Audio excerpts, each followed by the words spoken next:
Welcome back. Thank you for standing by, my friends. Let's see if we can find Jump King. I have to switch capture devices. That is sometimes a somewhat clunky process. So bear with me just a moment.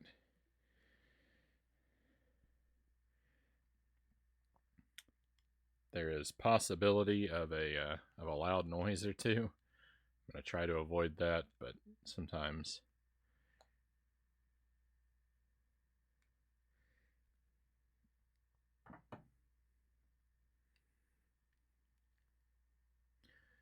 things might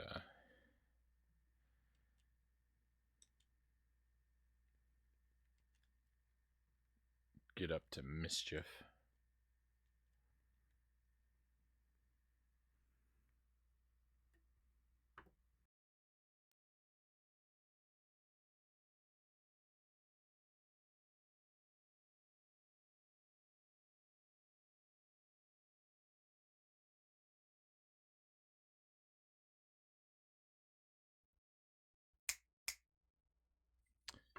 Microphone is working.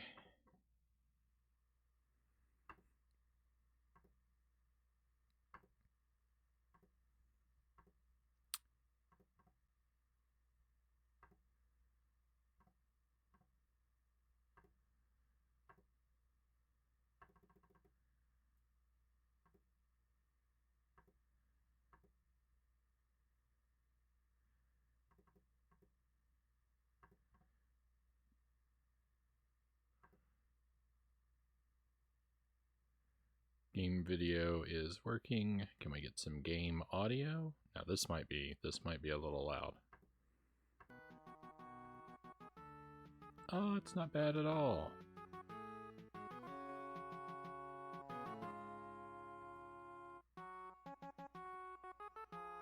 Okay, right around there is probably okay. And I need to be on this side.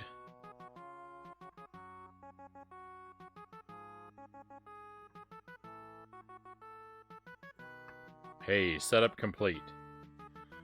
Let's roll. I've been playing for 12 hours.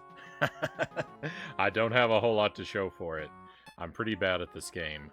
But here's the one thing that I have going for me. I have a nearly bottomless well of persistence.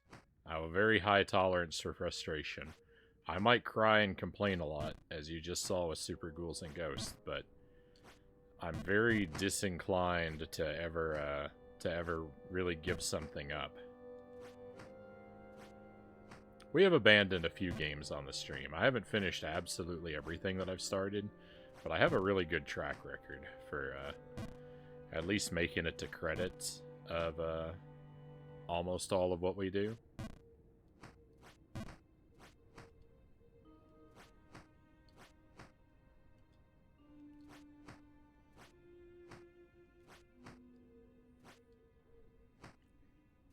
Made it to this area kind of for the first time last night. I actually saw this area very briefly on Monday.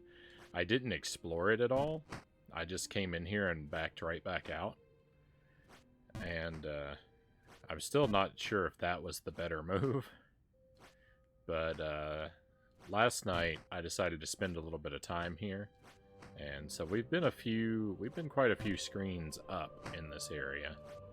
I don't know really what's going on. I don't know if this is an alternate path, an optional path. I don't know what this is.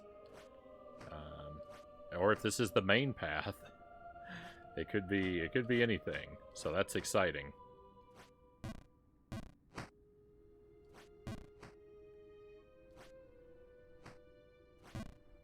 The snow zone. I love the snow.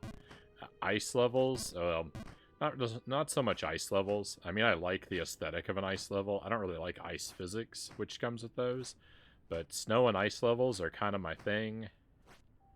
That's, those are usually my favorite parts of video games. As long as I'm not slipping around on ice physics too much, I love the snow and ice aesthetic. I mean, I moved to Wisconsin to get more winter.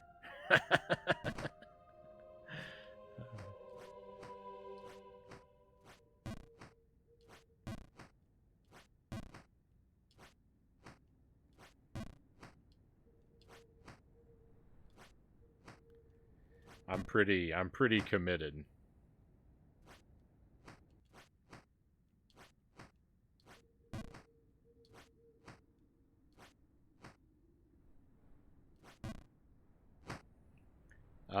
Not really familiar with this, but I dig the art style. Oh yeah, there's so much about this game I like. I like the aesthetic and the vibe of the game. It's kind of it looks really good. The sound is like sparing. I keep calling this a lonely game. Um, I like, which is a compliment. I like games that have a kind of lonely vibe about them. This game definitely does. It's such a super simple concept that is brilliantly and brutally executed. Oh my goodness. Alright, it's just one button and a D-pad. And, you know, literally all you do in the game is jump and fall.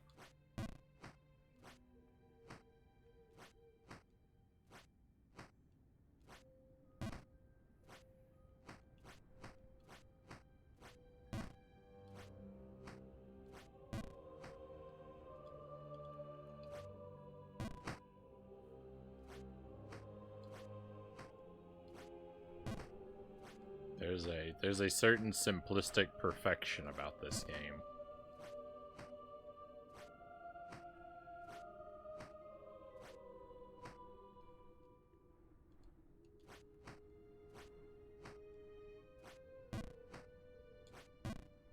No.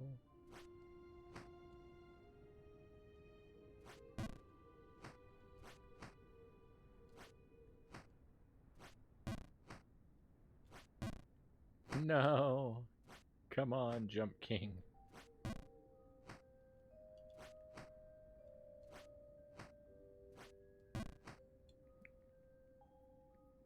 I'm a Switch physical collector. Nice. I like physically collecting. Um this one's a little pricey compared to the digital price. Yeah, I think it's only has a pretty limited release too, probably. Might be driving it. Uh if we ever move to the States, it would likely also be to Wisconsin or somewhere up there for the same reason, right on Claire. The Dakotas, Minnesota, Upper Michigan, all very good for the snow.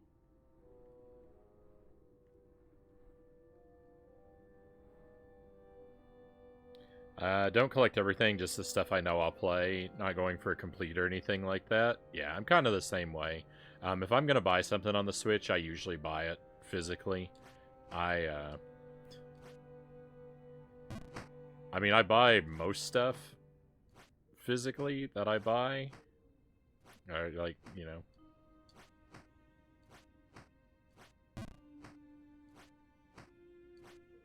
I'm pretty big on physical games. I don't, physical games don't really mean the same thing that they used to.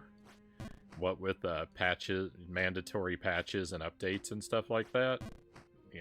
Having a physical copy is even having a physical copy today is still kind of a dubious notion, but I still prefer it. even knowing that it doesn't really mean the same thing that it meant, in prior generations before the internet. I'd still rather have it. In worst case scenario, I could someday still revisit a broken or incomplete version of the game, and that's, better than nothing.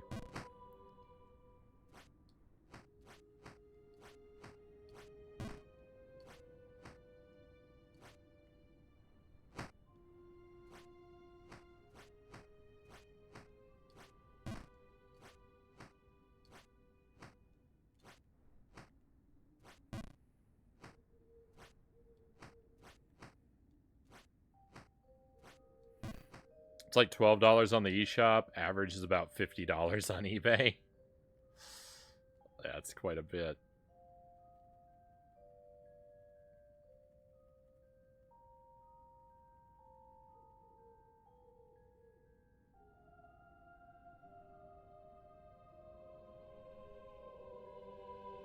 Shouldn't be giving Rockstar any more money after they botched the GTA trilogy. I already pre-ordered my physical Red Dead. Never played Red Dead Redemption. They've yet to release a good working copy on Steam. I sampled that game once upon a time on the PS3.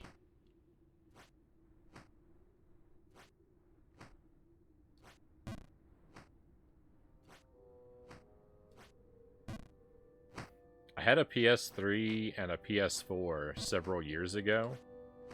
I never got around to using them very much because before I could really sink my teeth into either one, I got them kind of around the same time. I think that's not true. I got the PS3 earlier, but I still didn't start using it until around the time of the PS4. But anyway, I didn't really use either of them because my home got burglarized, and those were two things that were stolen that I never replaced. So my experience with both of those consoles is very limited, and it basically comes down to just sampling a few titles.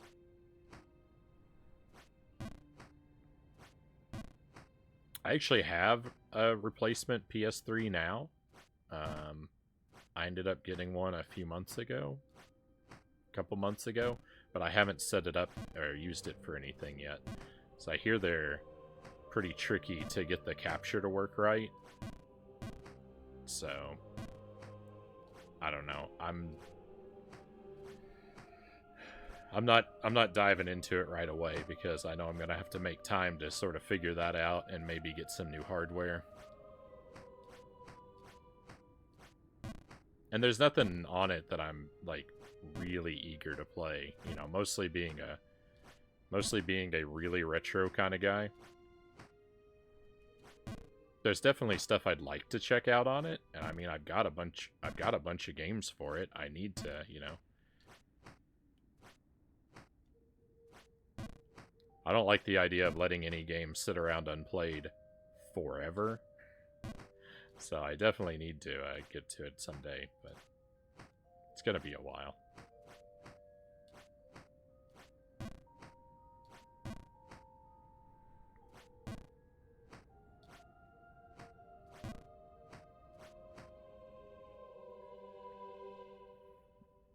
Your 360 was stolen the same way, and PSP. I'm sorry, Joe Jack. Sorry to hear that. It's pretty terrible.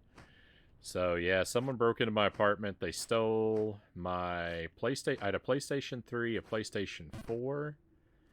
That they stole. They stole my Switch, and they stole my Wii U gamepad. They didn't take the Wii U. They took the Wii U gamepad.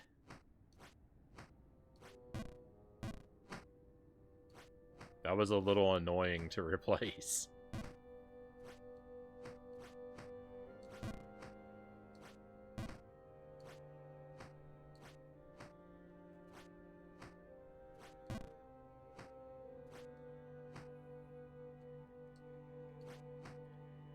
I had an Xbox 360 at the time. I don't think it worked at that point, though. It was sitting there, and they could have taken it. They didn't.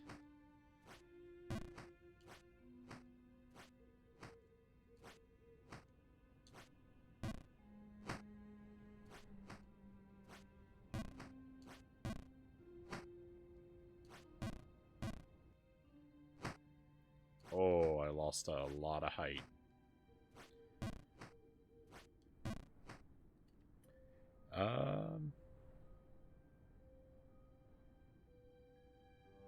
Stoked to play it on portable. I'm a sucker for Switch ports. Really? I guess I shouldn't be surprised. Rockstar's kind of terrible sometimes. I used to have GTA Vice City on Steam. That copy no longer works thanks to them releasing the trilogy. That's terrible. Just like them more and more as the days go by. Only time I buy AAA games these days is if it's something I want, like I plan to collect all of the Final Fantasy Pixel remakes. Bought 1 and 2 so far.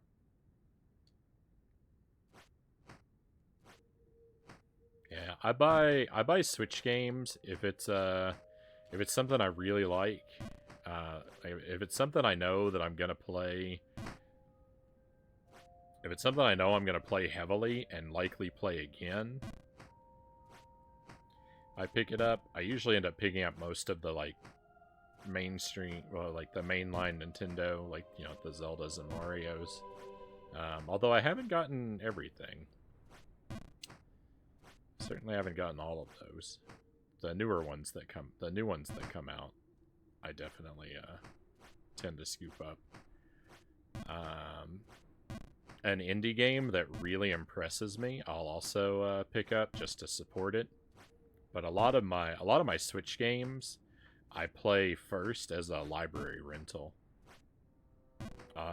My local library has a pretty good collection of Switch titles available, and so I check them out there, and then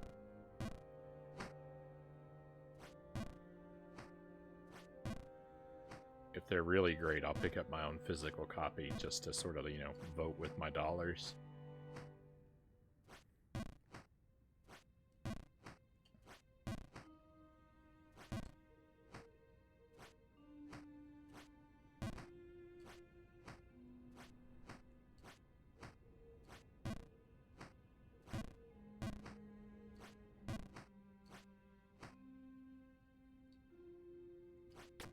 Props to the library for keeping with the times and getting people in the door. Yeah, it's great. It's fantastic. And I think they have collections. I'm pretty sure they have collections for the current PlayStation and Xbox as well. I don't think it's just Switch titles, but I've only ever looked at the Switch, like I've only ever looked for Switch titles.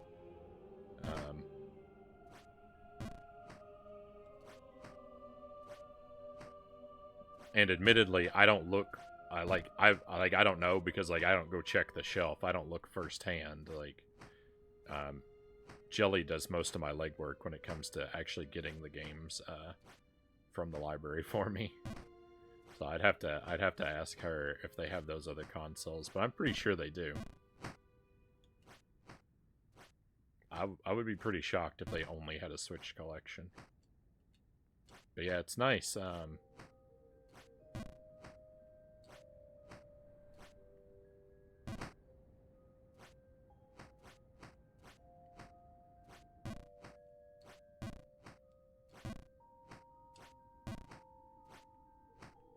I'm always telling people, you know, if you've got a library nearby, doesn't hurt to check.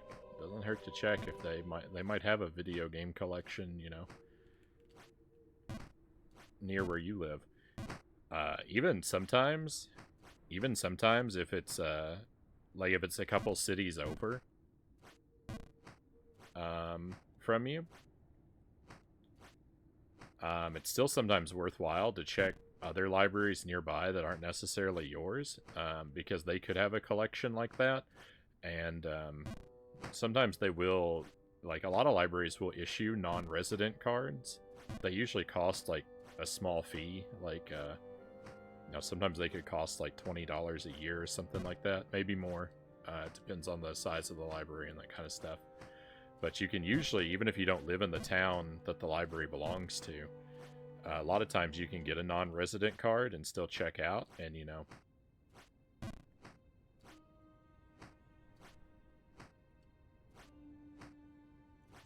like a $20 a year fee kind of pays for itself really quickly, even if you only check out a couple games over the course of a year.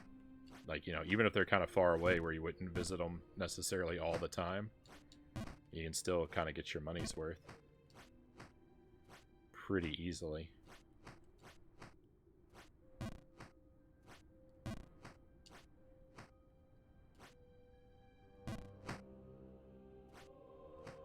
I'm a big library guy.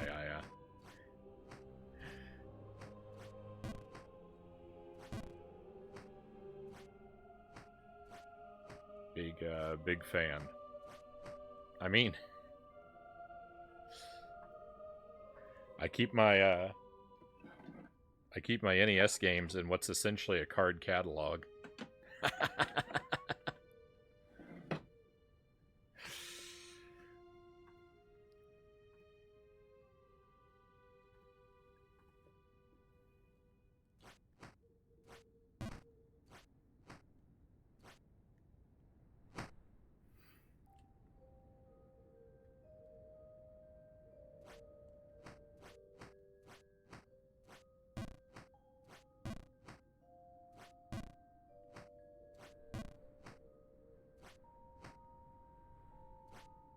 No.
There we go. No, no. Oh.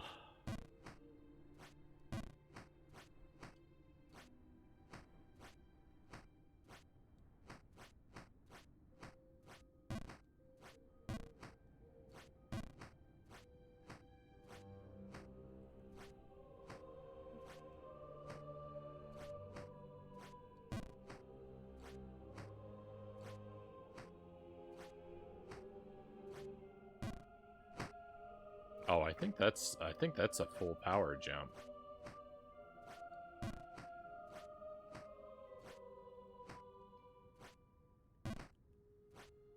Yeah, that's just a full power jump.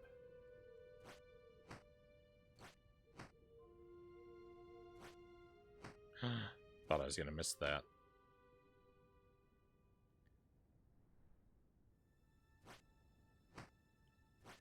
No.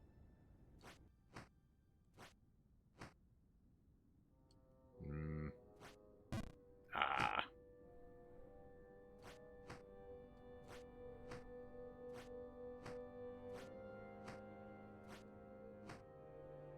I love the aesthetic of this area. It's just the nighttime and the snow and all the blue. It's so beautiful.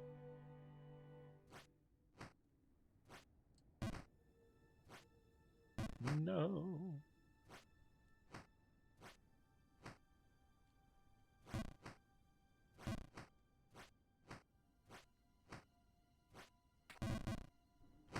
Ooh.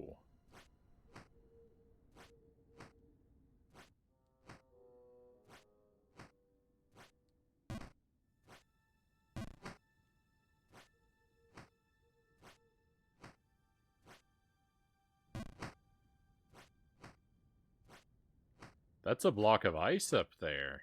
I've never... Huh, so I didn't make it to this ice block before. Oh,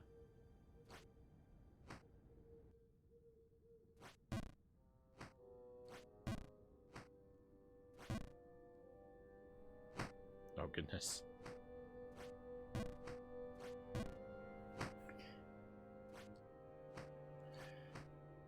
It's really stunning how much progress you can lose from one jump in this game. It is a ruthless game.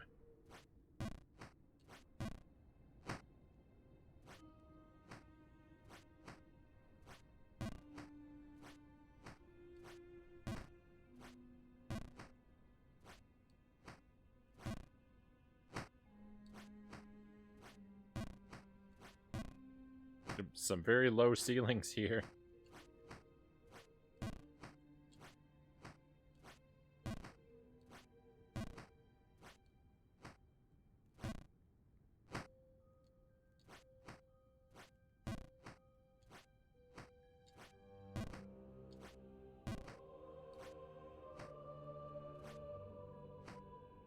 Oh, I'm amazed. I thought I had I thought I blundered that.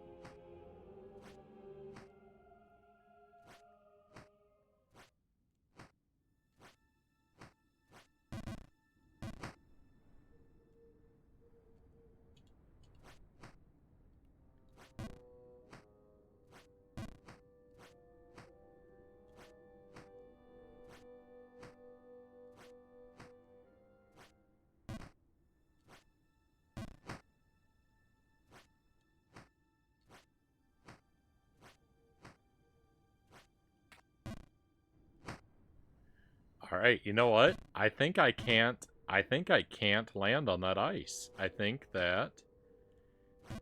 this is an area I'm supposed to come back to. That's fascinating. I'm going to try it one more time. But so there's a guy in this game who promised to sell me a pair of boots. A pair of anti-slip boots, and I didn't believe him. I thought he was the developers having a laugh at my expense. I thought he was a trick and a troll, and there was no way I was going to waste my time with that guy. I actually very much was going to waste my time with that guy. But I wasn't hopeful. I wanted to let the scam storyline play out.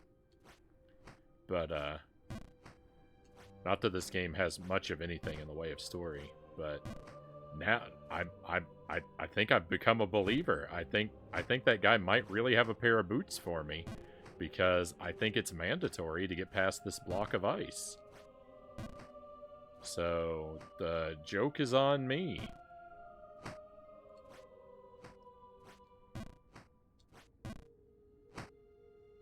Maybe. Or there might be a way to handle this ice and I just haven't thought of it, and that guy still exists to get my hopes up. But I'm gonna take one more leap at it. I don't know what could happen differently though. Maybe if I land on the very like near edge of it, I'll stop sliding before I go off the far side. Could be a possibility.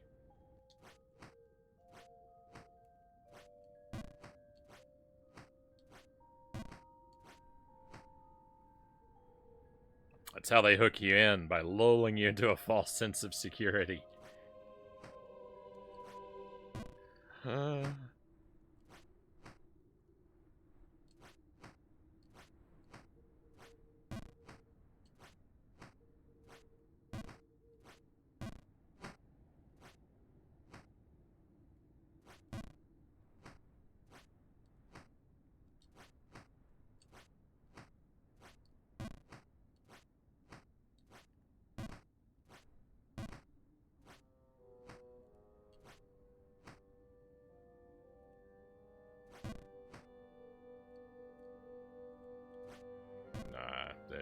I was at a bad angle. That was really unworkable. Oh no!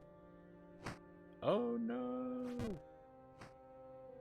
We're okay. I was never worried. Oh, we have another friend coming in. Nice. Another several friends. Narblast.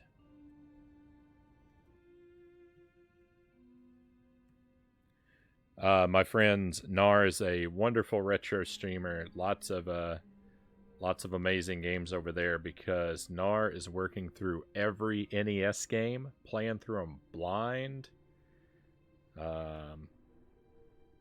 The authentic struggling experience is a great place to hang out, and I would say, click on that link there and give him a follow just to admire his glorious mustache. I hope it doesn't annoy you. I hope it doesn't annoy you that I compliment your mustache every time I give you a shout out.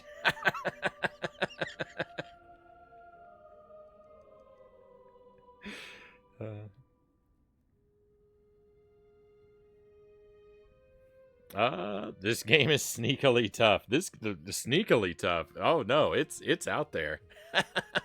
That news is out there. This game is devastating. I mean, I've been playing it for 12 hours, so I hope you would hope I'd caught on by now, right? Thank you, appreciate that. No problem. Thank you for the raid and welcome in. Welcome to all your friends. We are playing Jump King. We're gonna work on it for a little while here. I'm investigating a mystery. I think I've actually got to backtrack. I think the game is a little more complicated than I thought. I think there might actually exist such a thing as items and upgrades in this game, which I was very certain did not until a few minutes ago. I mean, you probably, if you know the game, already know what I'm alluding to, but I can elaborate more clearly when I get a little bit higher up on my thought process for those who might not be so familiar. I'm getting real bad positioning on that one ledge right there, and that's really just killing me. Still working on Final Fantasy. Ended up in space for some reason.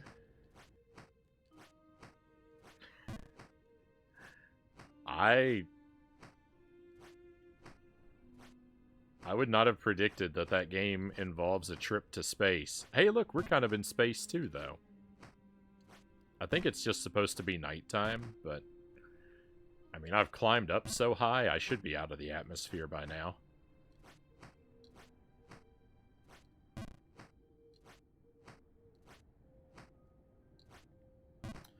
Jump King, if you somehow don't know it, my friends, is a deceptively simple rage game. There is one and only one objective, and that is to jump.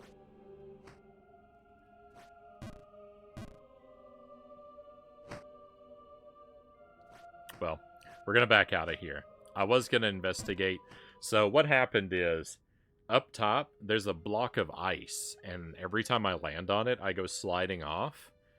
And so I don't think that I'm supposed to go this way yet. That block of ice is has me second-guessing my ability to ascend here. And the thing about that situation is, sometimes you meet background characters. Your kind came from the mud. Man was made to grovel in the dirt of his ancestors. Most of the characters are out of their mind, or like this guy, insanely hostile. But I did meet one guy who offered to sell me a pair of non-slip boots, and I thought that was a troll. I thought that was the devs having a joke at my expense. But now I've found a block of ice that I can't stand on, and so now I'm thinking that perhaps I was wrong to be so suspicious, and I need to go get that pair of non-slip boots. So that's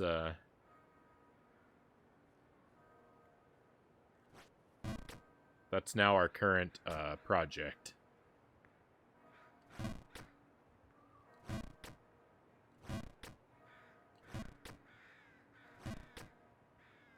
I can't thread this particular needle? Ah, that's fine.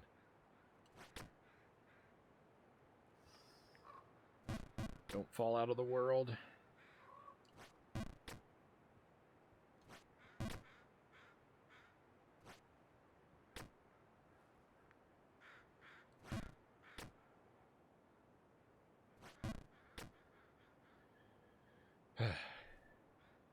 I've been up here before. This is actually the highest point I've ever reached. If you don't count that snowy area over there, which is kind of an alternate path. This is like the main tube of the game. This is the highest screen I've ever been to. I've been here once. I missed that block in the middle and tumbled down to my doom. Which, if you want to see what that looks like, just wait a moment, because I'll probably do it right now. Amazing. Doubly amazing.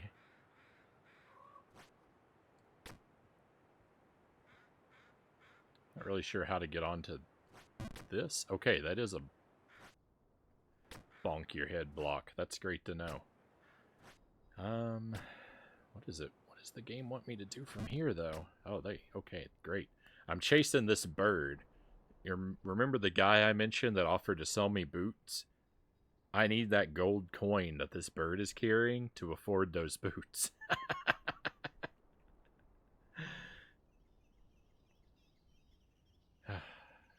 I don't know how to get over there. Of course you do. Definitely a weird turn, but the way they set it up is pretty neat for Final Fantasy in space. Right on. Surely the smoking hot babe they say at the top is an objective. I think the babe is a lie, too. Again, like, if you know something about the game, don't spoil it for me. Don't tell me, because I don't know for sure. My suspicion is I believe there's so much buildup about this babe at the top that it has to be a troll. There has to be a catch. There has to be a big old laugh at Agent Frownie's expense when he gets to the top, and we definitely don't want to ruin that.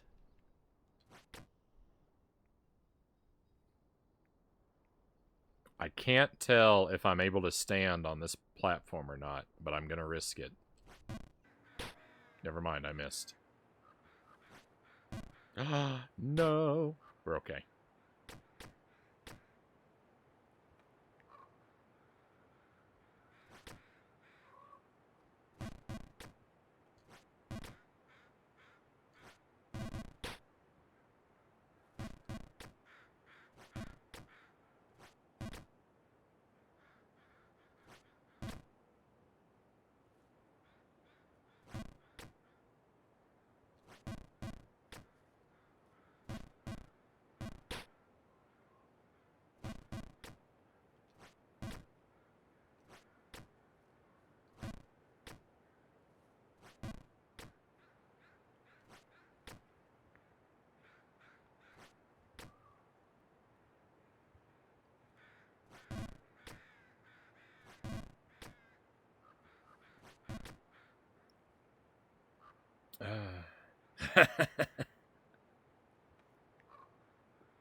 Your lack of distrust is unwavering.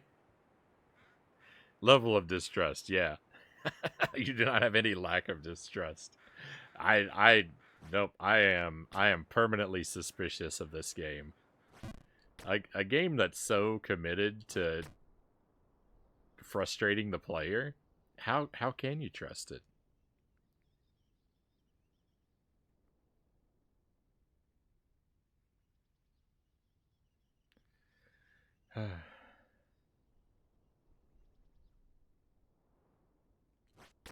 You can stand here. Look at that. I don't know about this jump though. This is a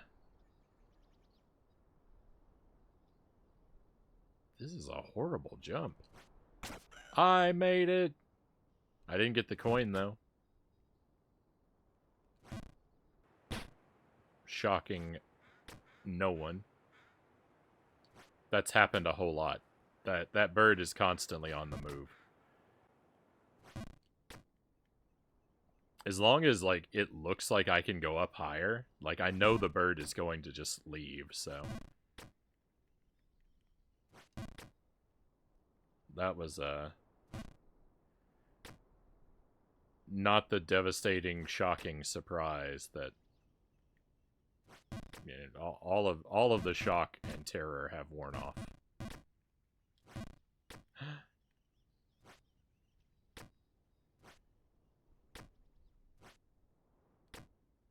Ooh.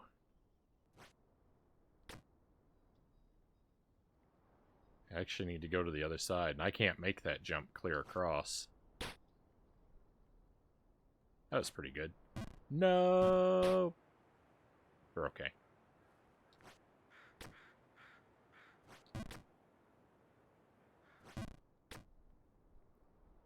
Just finished extraction point. Last gunfight was a pain on hard. Extreme playthrough is gonna be insane. Well, GG on the hard mode clear, Joe Jack. A well earned victory, I have no doubt.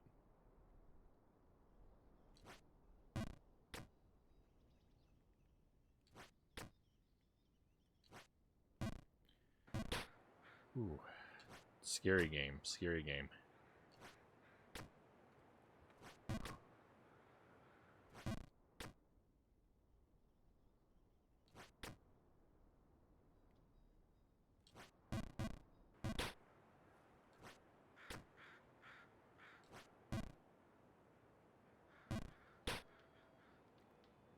My heart hurts. My heart hurts.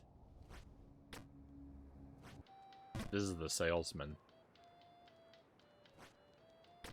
I'm gonna have to come back down here anyway, but, you know, with a coin someday. Alright, we lost a lot of height, and I'm gonna have to replicate some really, really tough jumps.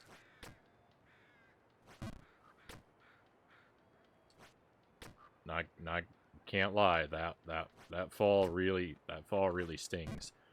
This jump right here is super difficult.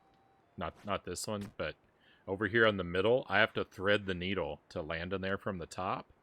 Oh, it's gross. So very difficult. Took me forever. I've done it twice, and both times it took forever.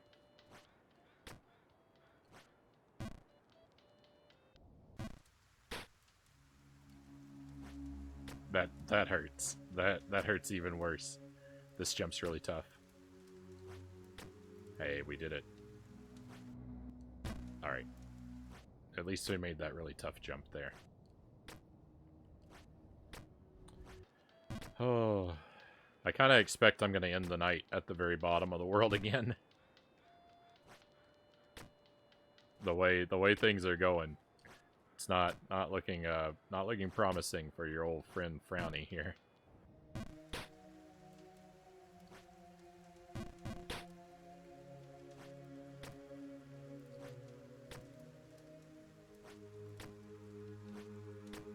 I'm losing a lot of height. Every moment, I'm losing a lot more height.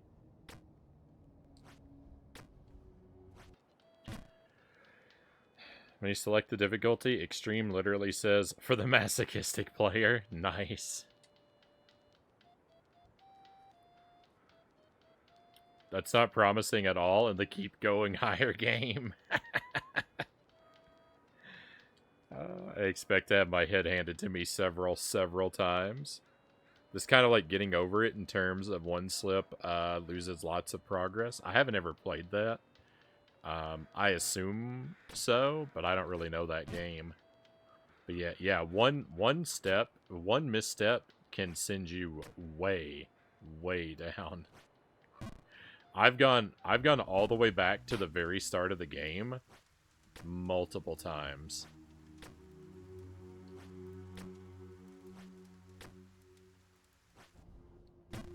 And I mean literally the very first platform.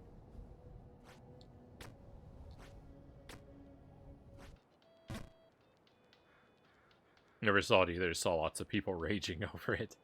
Well, see, this is a rage game as well, and I don't remember my first time seeing it, but I do distinctly remember the first time I learned about the game. I saw someone playing it for a few moments, and I was like, I think I could do that game. I like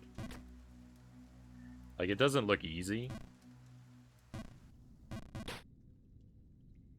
That hurt. That really hurt. It's not easy.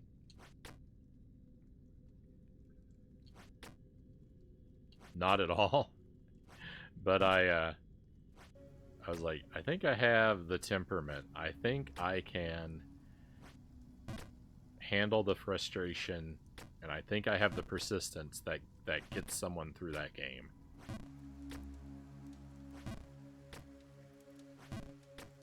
And I mean, we'll see.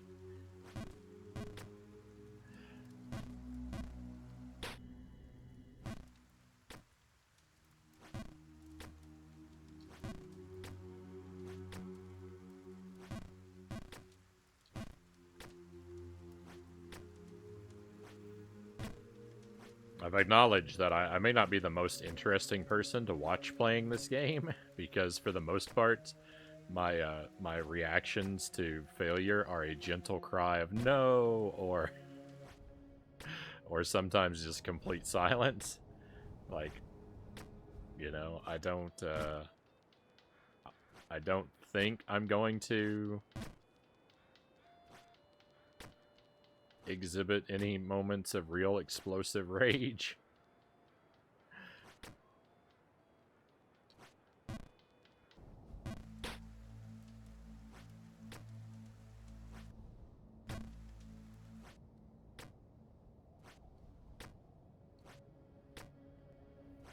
We'll see.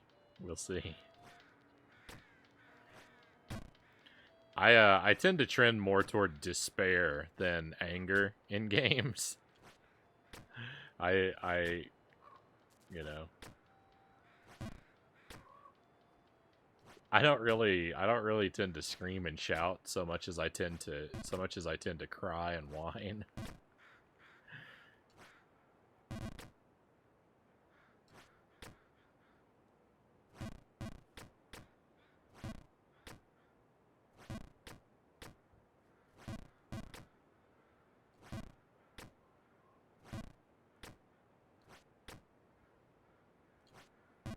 Not that that's, you know, it's definitely not admirable, but it is somewhat different.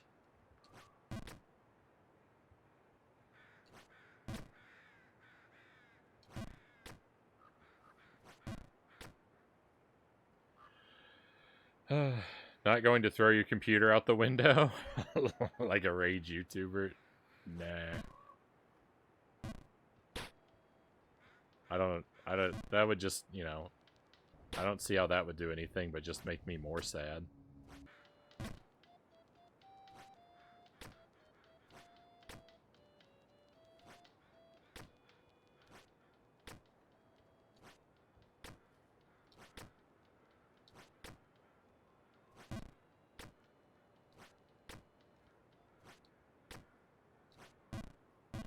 Uh...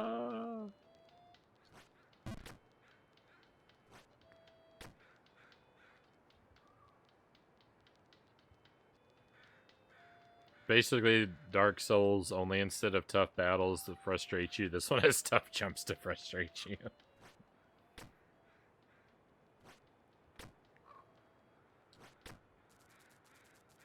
So I alluded a few times to my Dark Souls playthrough. We did that on the stream last year. No, we finished it earlier this year. I started it almost exactly a year ago. I started my playthrough of Dark Souls in September, and we played it, and think until March of this year. It took me 200 hours, and I played it completely blind. That I never broke. I never had to look anything up. I never had to ask for help. So I didn't figure out a lot of stuff, and I didn't find everything, but I made it to credits on my own Steam. It took 200 hours. I made every mistake I could possibly make. I couldn't find the walkway in Anor Londo for several nights. I used up all of my transient curses, so I had no way to fight ghosts for several nights until I had the big brain idea that I remembered the frogs in the sewer that caused curse when they blew their smoke on you, and I thought maybe a curse is the same as a transient curse and it will let you fight ghosts, and it does. That's my one big brain moment of the playthrough where I did something like really smart. That was my big successful moment. I ate my Firekeeper souls because I didn't understand upgrading the flask for a while. I did eventually figure that out, so I didn't eat all of them, but I ate a few of them. I had an egg on my head for about 120 hours of the playthrough, and I never noticed that it was stealing half my souls the entire time. I didn't know what it was. I knew it had a bad effect because people were like, "Ooh, did you figure out what the egg does yet?" I'm like, "No, it makes me not able to wear helmets. I know that." um, but I did eventually figure that out, and I fought a lot of bosses with crossbow only, which was a strategy that was met with shock and amazement again and again. So those are the highlights. There was one great night. I didn't understand how skeletons work. I thought skeletons were invincible. And so I spent a couple hours one night going through the catacombs, and my strategy was to slowly lure every skeleton over to the same cliff and kick them off the edge until I cleared out the entire catacombs because I thought skeletons were invincible.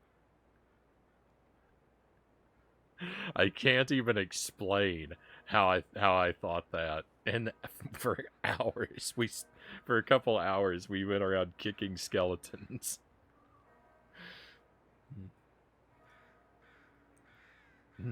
No one ever said YouTubers were sensible, Claire says. Hey, this looks pretty fun to play. What game is this? This is Jump King, Rocket Kev. This game is fun. It's a rage game. It's it will it's designed to make you want to just pull your hair out. But all it is jumping and falling. A lot of falling. So you gotta go into, you gotta bring your patience when you come into this game. But it's a very cool game. I like so much about it.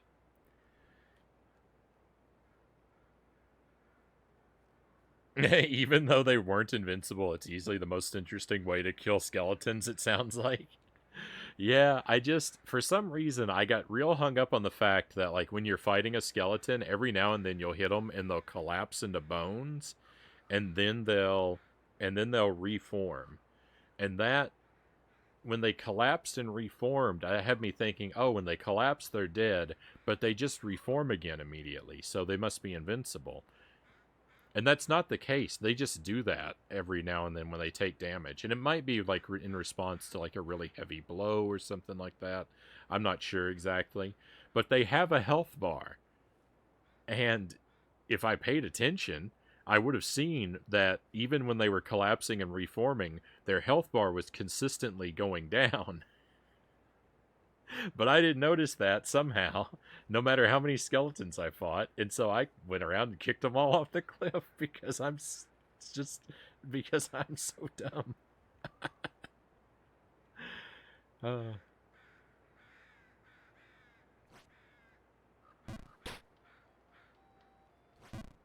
It was fun. It was a fun playthrough. I had a lot of really good experiences that I'm never gonna forget. I got a lot of moments that I can kind of brag about. It was a good time. It was a good time. Terrible at Dark Souls. Need to try it again. Yet to have the everything finally clicked moment that everyone talks about.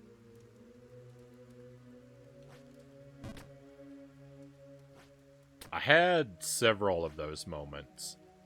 And definitely, like, the way I play Dark Souls is, like, a very amateur approach to the game. There are huge mechanics that I completely ignore or still don't know about.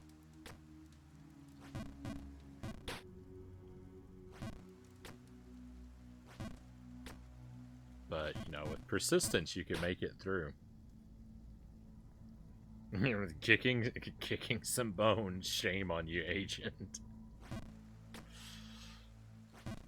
They drew first blood.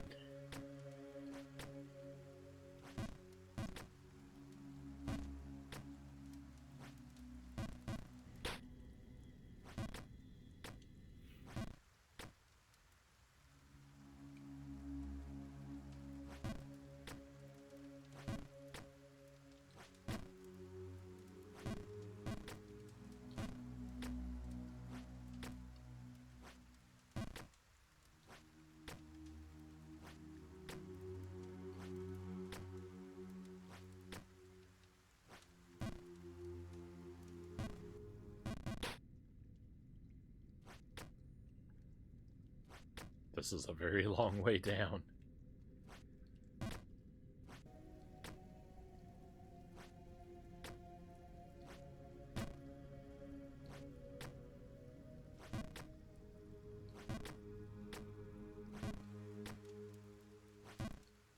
Played some Elden Ring.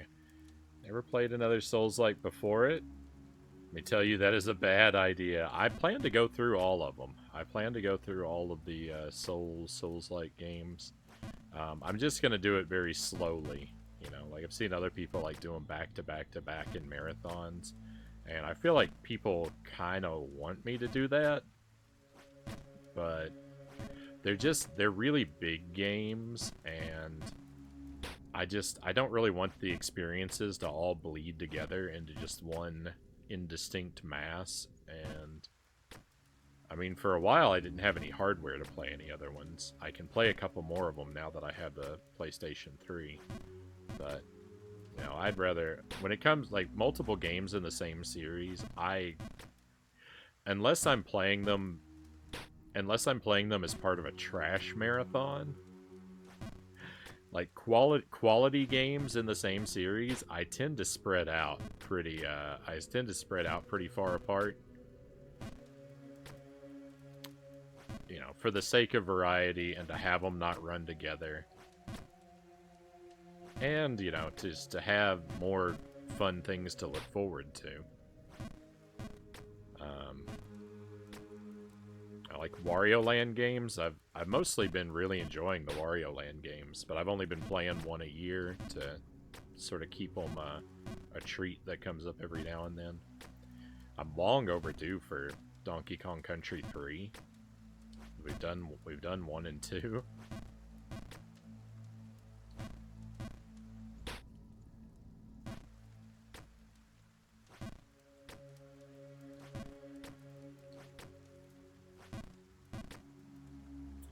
But I think I'm going to do the New Game Plus for Dark Souls first, and then we'll move on to Dark Souls 2.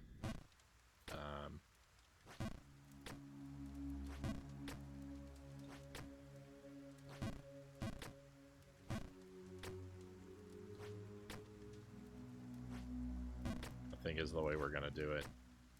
I could do Dark Souls 2 first.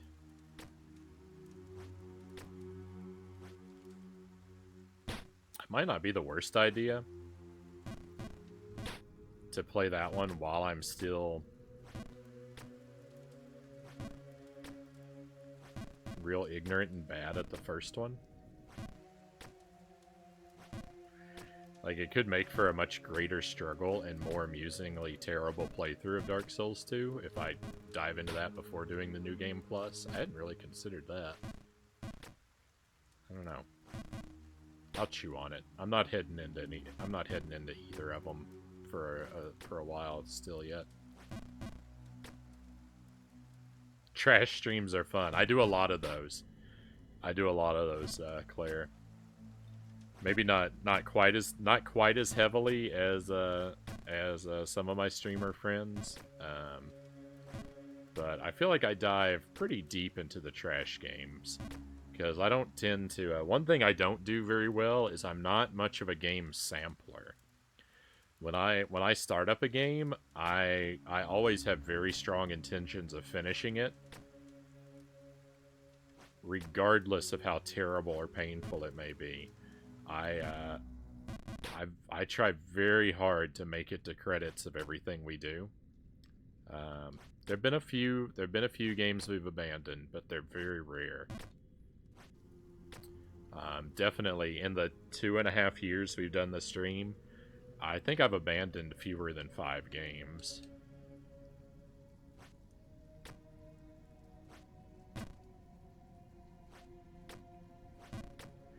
If you count games, so I've definitely officially abandoned fewer than 5 games. If you count games that I've just kind of put down and forgot about, that are in the I'll get back to it someday pile, it might get a little closer to 10, but I still don't think it goes over that. Even if you include just sort of things that I kind of forgot about.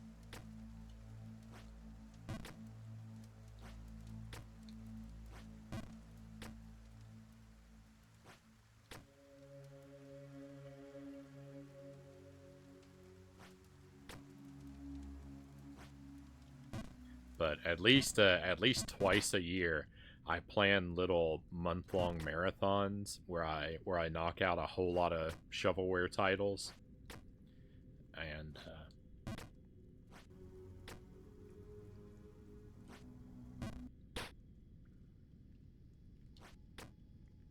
I'm always coming up with excuses for more.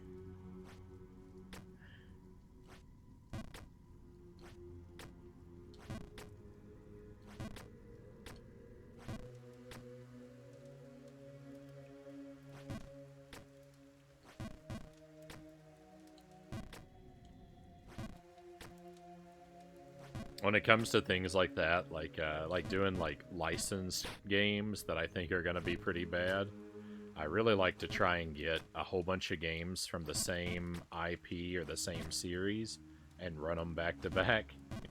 Like, we've done little mini marathons of like E.T. games, Scooby-Doo games, Powerpuff Girls, Tasmanian Devil, and recently I played all of the Let's Ride games on Game Boy Advance. Those were kind of a nightmare. Very, very low quality games that took way more nights than they should have.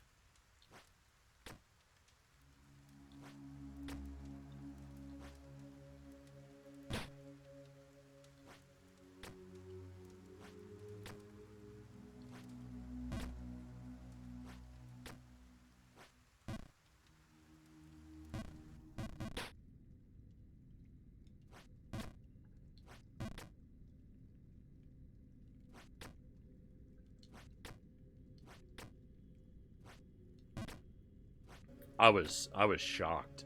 I was shocked and amazed at how many ET games there are.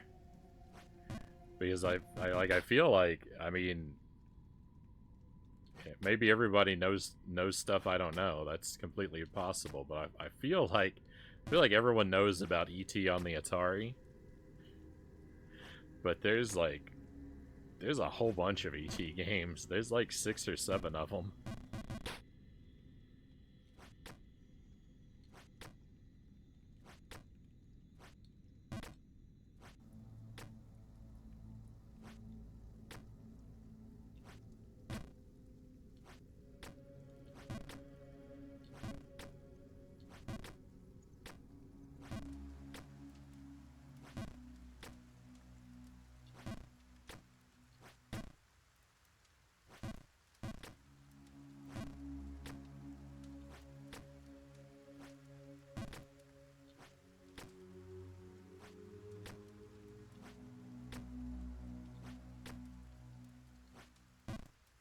No. I have so much higher to get up to. I'm wasting all my time falling back down here to the same spot.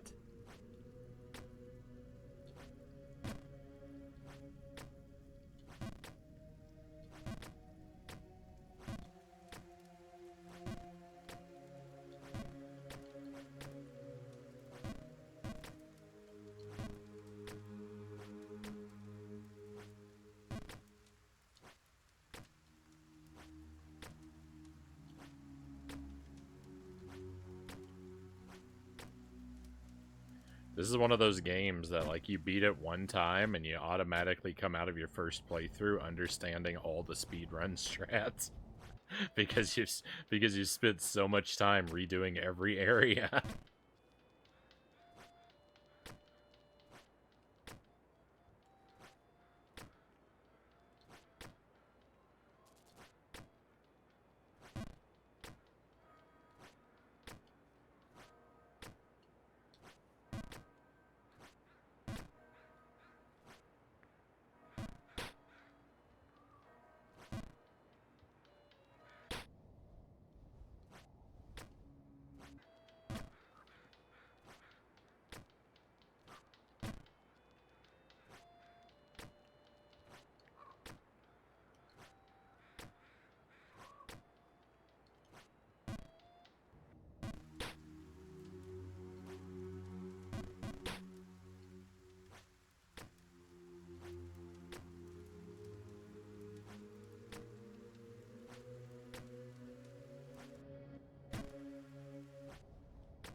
This jump is so hard.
No.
I can't watch anymore now.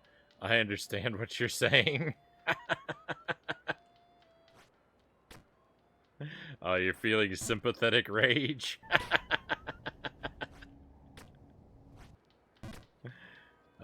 I appreciate you, Rocket Kev. If you have to head out, that I wouldn't blame you at all. I want to play this game. I hope you do. I hope you do. Let me know how it goes if I don't manage to catch you playing it. Catch you live playing it. If you do, then let me know how it goes. Just you know, breathe deep, think happy thoughts, maintain your zen.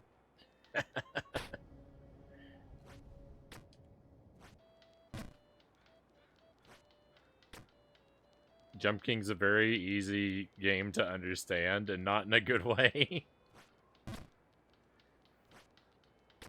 It is a cool game. I really like it. I'm happy to be playing it, even though it's not going well for me. Even though I'm terrible at it, I'm happy to be playing it.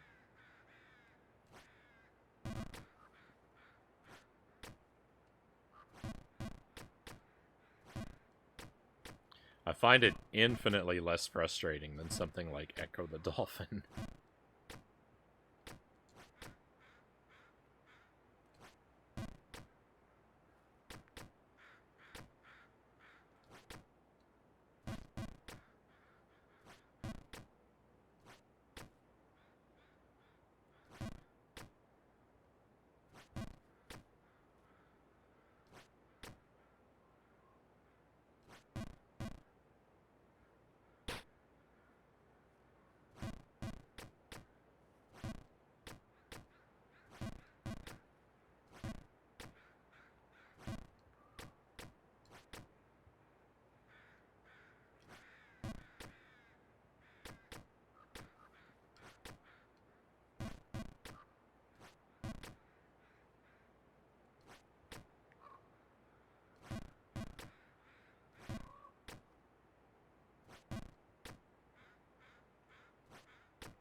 This is nice.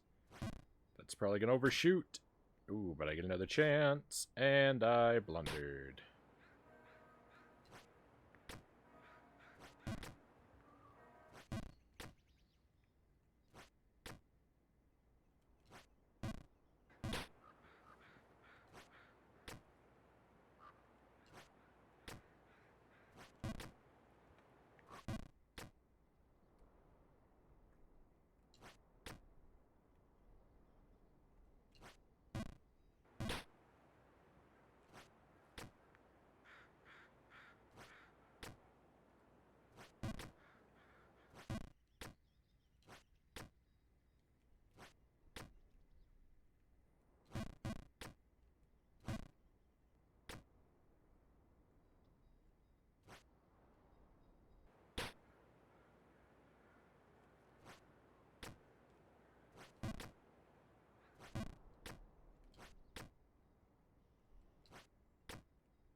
No, I overshot.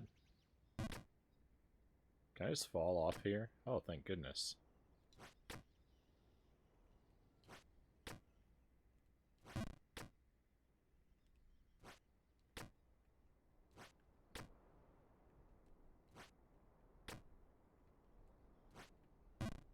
No.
No, that was just slightly under.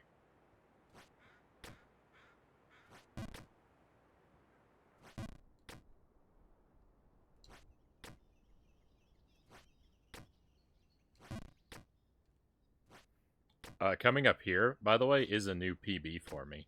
I'd never been on the screen before tonight.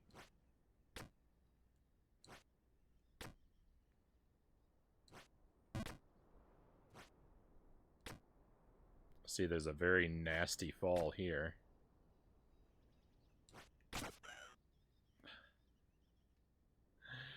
I will never catch this bird. I mean, I get that I'm not supposed to, but it feels real bad to keep trying.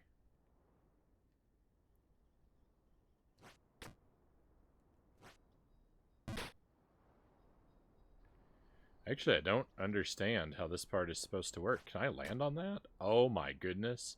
This is disgusting. Can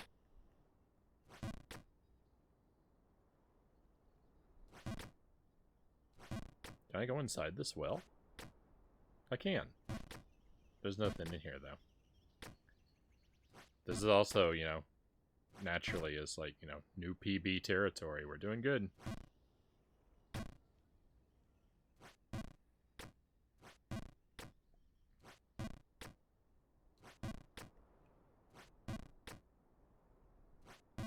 New bird sadness unlocked.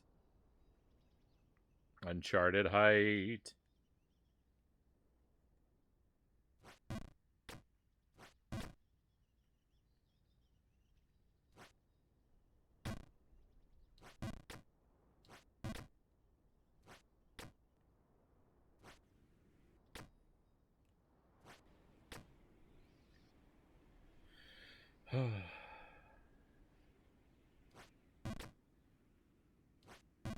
This place is devastatingly open.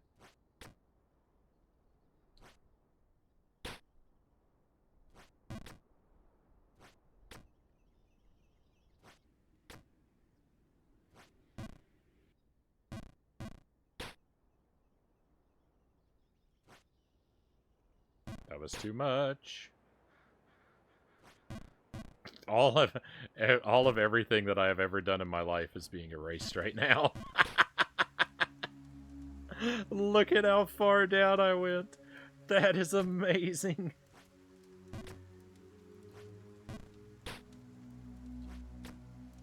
That's one of the biggest chunks of progress I've ever lost in a single go. That is astounding.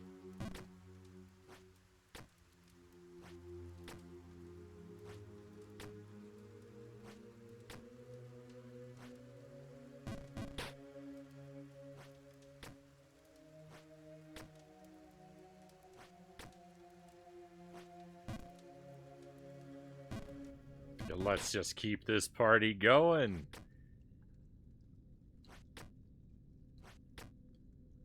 Don't mind me, I'm traveling all the way to the center of the earth. Unfollow, unsub. I don't blame you.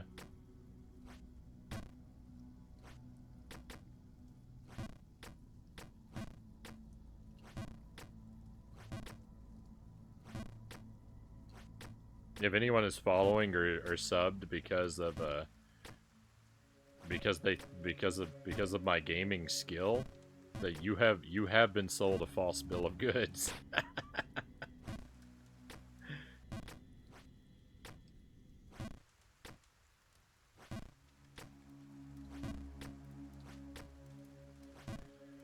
Oh. Just about where he's supposed to land, that he nailed the top of the flagpole. Yeah, that felt good. That felt good to land up there. I did it twice too. I can't believe it.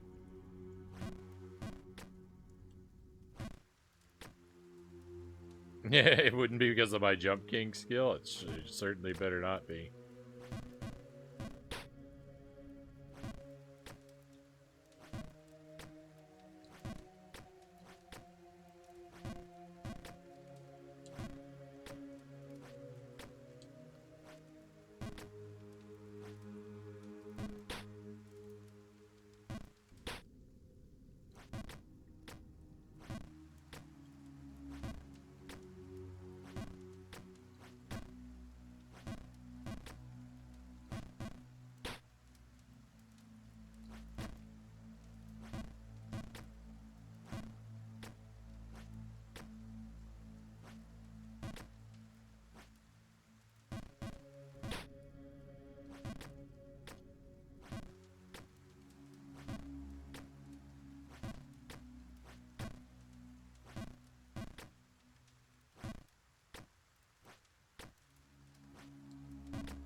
Looks like I had enough for one day. I've kind of gone on for longer than I said I was going to myself, so maybe it may be time to call it a night here pretty shortly. We got a new PB. We saw new heights in actually a couple ways.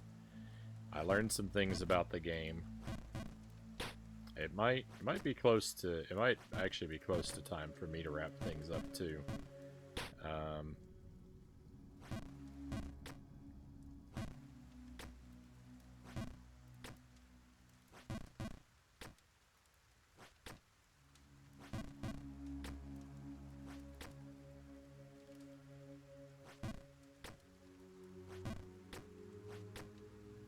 We can worry about. We could worry about reclaiming some of this height next time, I think.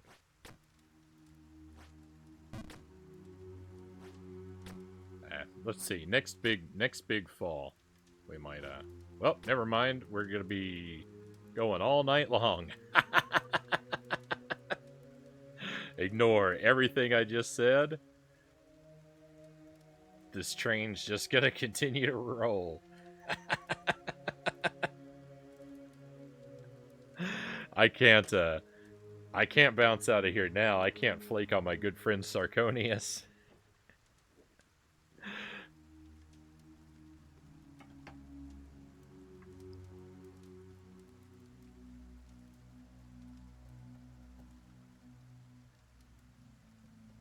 Let me get this, I'm here for pain. Hey, Sark, welcome in. Thank you very much for the raid.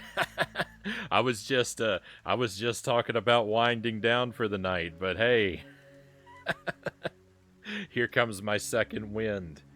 My friends, if you want to take a moment while we chat, use that link there to give Sark a follow if you somehow are not already doing that. He's got a wonderful stream. He does lots of retro stuff, chases retro achievements in all kinds of games across all kinds of platforms. He is not afraid of agony and terror. He takes on some fearsome challenges, and I believe he's a Jump King master. Please tell me you're doing the DLC. This is a first playthrough. We'll not tell me I'm not doing the DLC. If I finish this, I very well might. I'm actually really enjoying this game. I'm just terrible at it. Definitely gave him a follow, Rocket Kev. Wise move, wise move. Welcome in, friends of Sark. Very happy to have you here with us. Quick introduction, I guess, in case you don't know. I'm Frownie. I stream several nights a week. I'm overwhelmingly a retro guy, but I will play newer stuff on the Switch. I like, some of the big Nintendo releases and sort of retro-themed indie games I like to pick up on the Switch. But usually it's older stuff, anywhere from Commodore 64 to PlayStation 2. I love brutally difficult platformers. I prioritize an extremely strictly blind playthrough style, so I don't read boxes or manuals, I don't do research, I don't ask for help. I usually have no idea what I'm doing, I don't know the controls or the basic mechanics of the game, but somehow I struggle through, and we have really weird moments of discovery because of my stubborn commitment to ignorance. I also like games of very dubious quality. You will find jank marathons, plug and play, shovelware, that kind of stuff pops into rotation fairly frequently. It's mostly a pretty family-friendly stream. Everything that you hear out of me, I try to keep pretty all ages appropriate. And the chat is encouraged to follow that vibe so we can all have sort of a chill, relaxed time. Create sort of a comfy environment, and everyone gets to forget the cares of the world and enjoy watching me suffer and struggle and cry my way through a whole bunch of games that are just way too hard for me. It's not worth it. The game is the reward in itself. What were you doing tonight, Sark? What were you I assume you were hunting down achievements in something. What were you up to? Did you badge the game? Did you have a good time with it?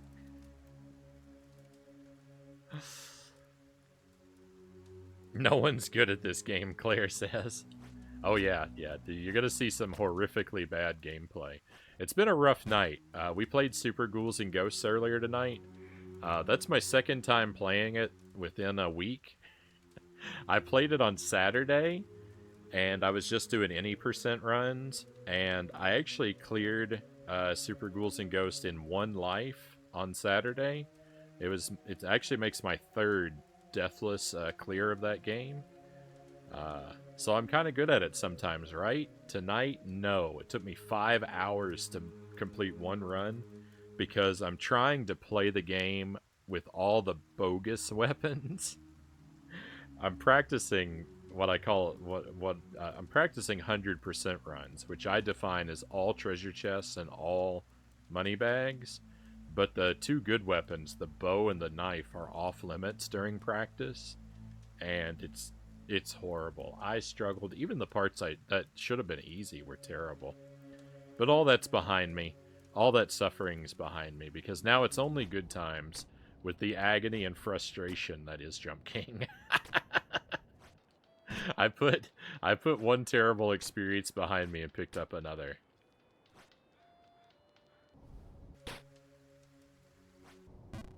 What am I doing? I know better than this. Turn it around, Frownie. Or don't.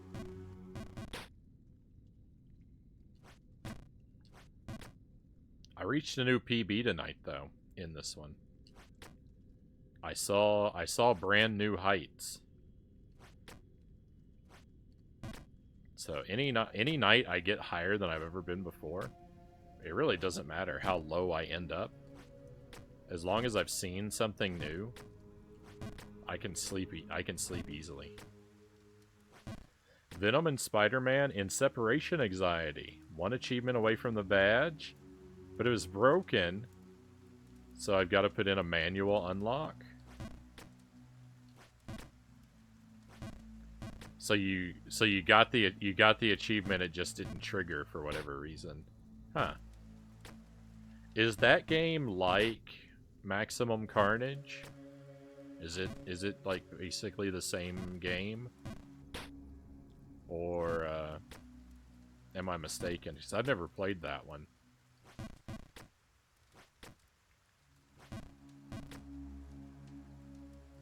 Jump King vibes are immaculate, as long as you ignore all the vibes.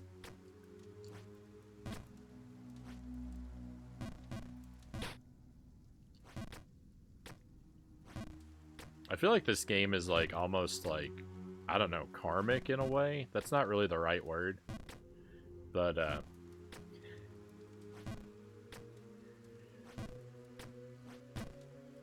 when early like 3D games were newer to me, I really liked experimenting in a game by seeing like how high I could go up in the game, and like falling off, like jumping off a ledge or from a really high point in the game to see if it would give me that like sense of like being in a roller coaster. Because sometimes a game will do that to me, where if I in a 3D game, if I fall from a really high place, I'll get that like feeling in like the pit of my stomach to like I can feel that I'm falling for a really great distance. And so I would like to, I used to like to experiment in games and see if I could if the game would trigger that falling sensation. And now this game doesn't really do that for me, but it's just I'm falling again and again and again and again, and it's like, I don't know. I summoned this into my world.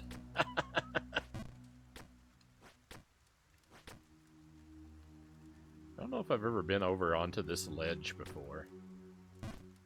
I thought there might be a secret wall there. I was wrong. But now I know. No! Oh no, this is the furthest we've gone down tonight. This is the furthest I've fallen all night. Oh no! I'm on my way back to the start of the game.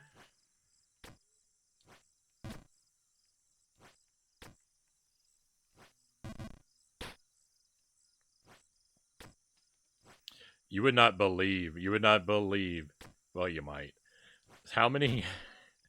How many nights spent playing this game have ended with me back on the starting platform? I think I've done this game on stream 9 times.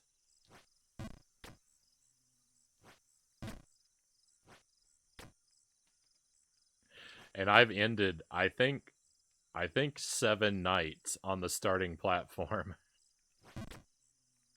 Of the 9 nights that we've played this, I think I've been on the starting platforms at the end of 7 streams.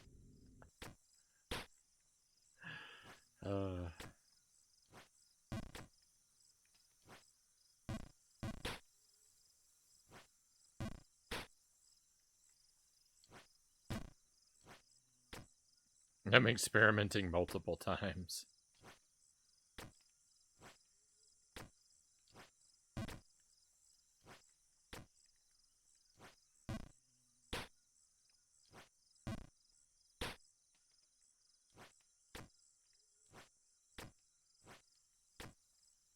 Alright, we can turn this around. Never fear, never worry.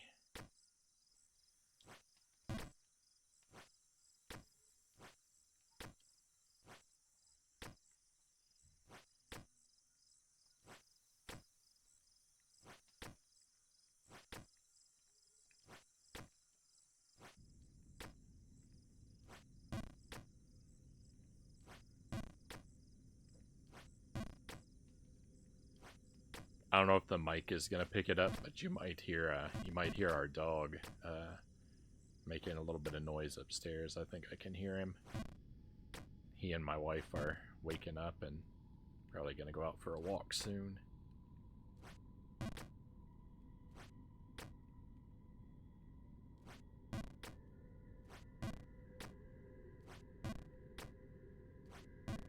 Oh.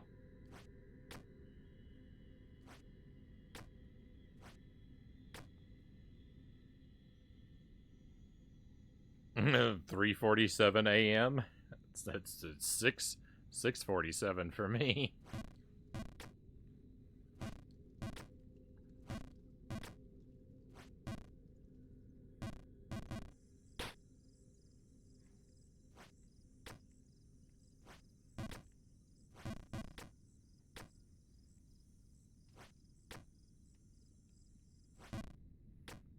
I think we perfectly believe that you've started most nights at the start of the game, because we're all getting the same visceral experience as you watching you fall.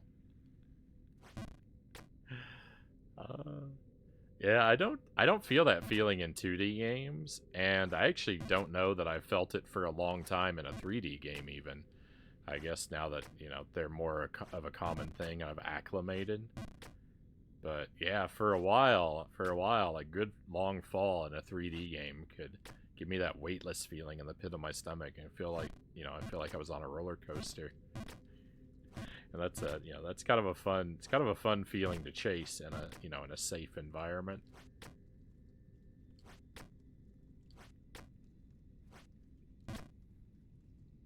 I fell asleep and I think I'm gonna refall. Refalling is the most appropriate thing you could do right now, Stat Cat. We'll try to keep it, we'll try to keep it down for you. Provided you're gonna fall asleep while, assuming you're gonna fall asleep while lurking.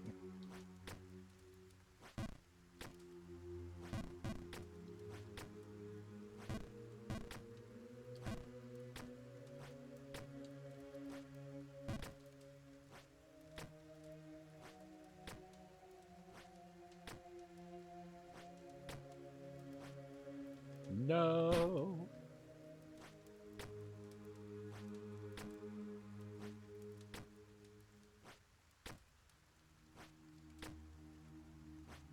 I keep saying over and over again, I don't think I have the skill for this game. Clearly. But I think I have the patience for it.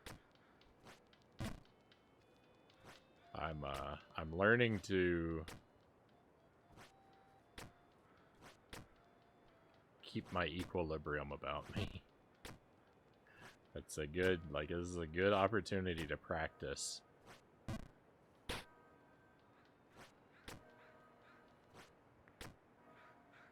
Calm. This jump right here is horrific. Threading that needle there is just something I am not good at doing.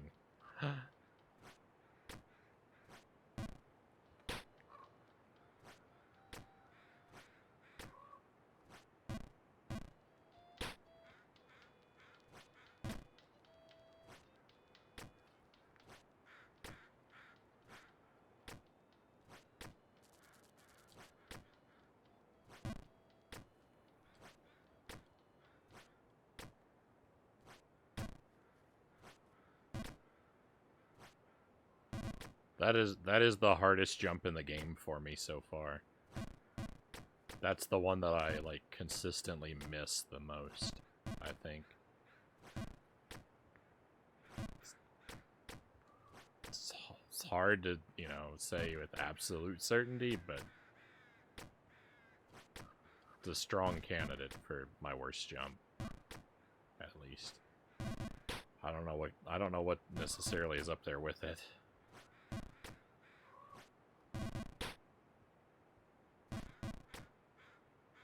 It's a rough one because the jump itself is very hard to make, and it's also potentially extremely costly to miss.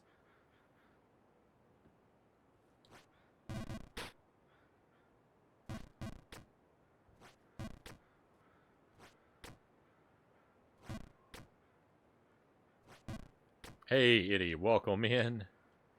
Great to have you here. Rocket says Jump King needs to go to the hospital for landing on his face. Of course, I'm going to pay for the hospital bills. Better you than me. I think you left out a knot there.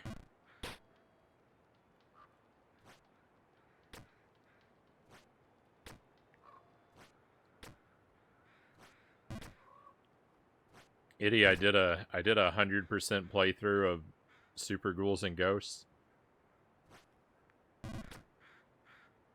I let you down, my friend. It was horrific.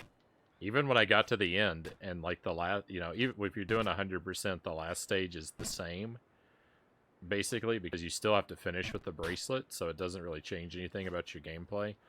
But even the last stage, I blundered over and over and over again when it should have been just old familiar territory. It was the ugliest night.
Well, at least we're going to do something different for a moment. Break me out of that one cycle of repeating the exact same circle like I was doing. Never mind, I'll let someone else pay for it.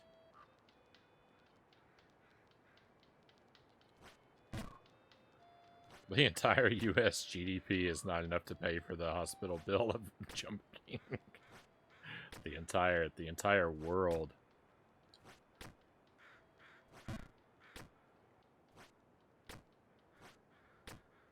Couldn't afford the care that he needs.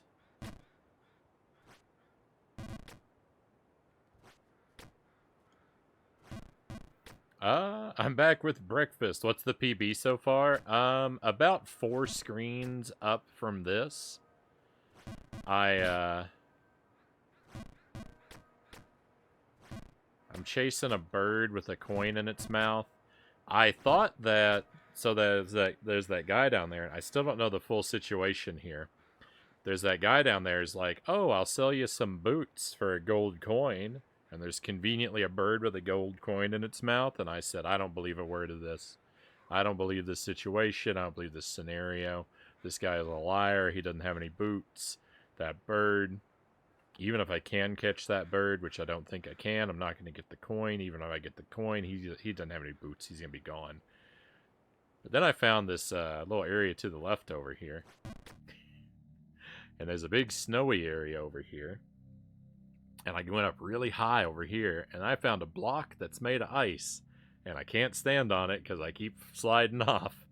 And then I thought, well, you know what? Maybe I judged that guy too harshly. So now I'm back over here, chasing the bird again. And this section here is what I meant. I've been about 4 screens higher in this section.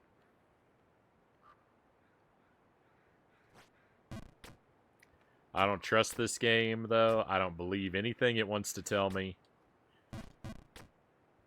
This game is deceitful.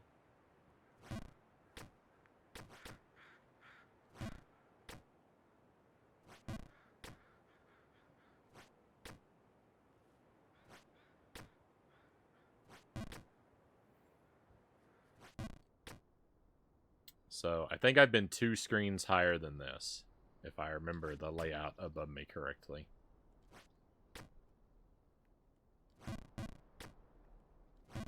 No. I'm 12 hours. Well, I'm actually probably close to 14 hours in now as well. Yeah, for all I know, I'm going to get the coin and he's going to tell me, yeah, the price doubled while I was floundering.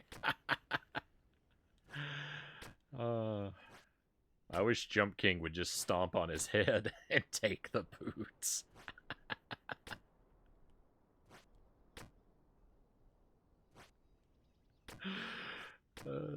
This game is turning me into a violent thief.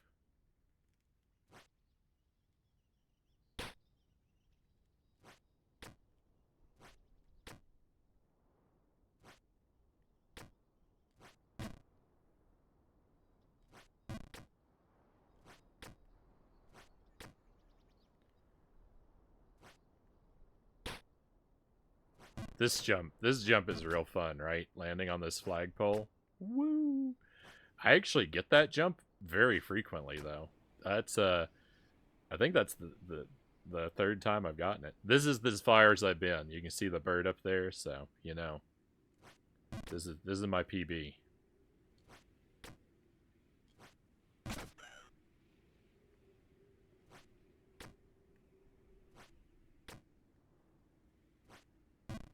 No, we almost saw something new.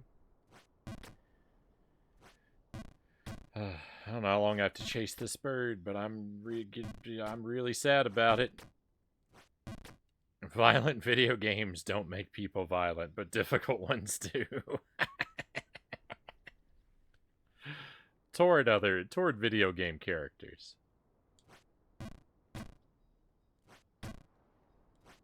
In my imagination, very much, yes. No.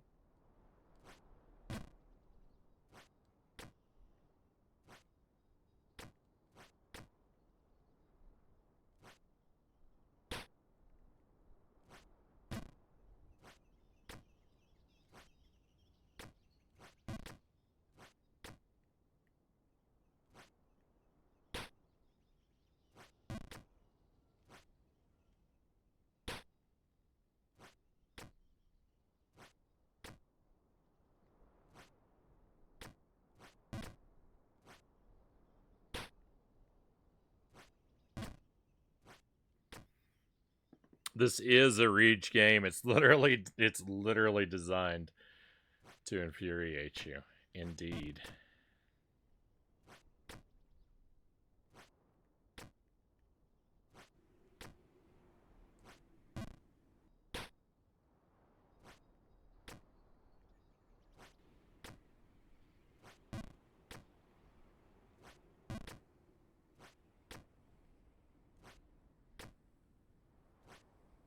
I like it. I like the challenge of you know, a game that dares me to keep my cool, right?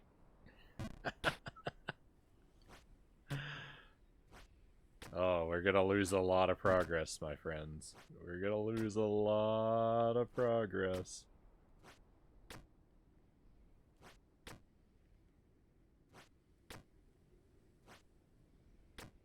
This is new PB territory, by the way. All this stuff right here that I'm seeing right now is new stuff. Very exciting. A fellow jumper. How unusual. If this guy pushes me off, I salute you for coming this far, but I am afraid this is the end of the road for us. Let's wait until you see what's ahead. I will wait here.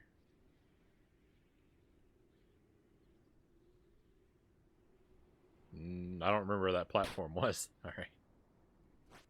I thought he was about to execute me. I mean, not really, but I did think he might push me off.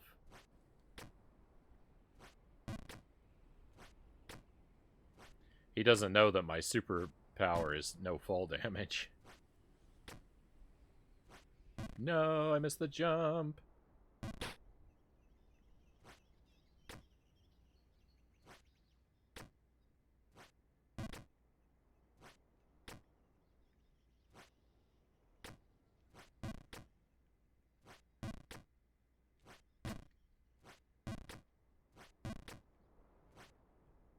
Ooh, ooh.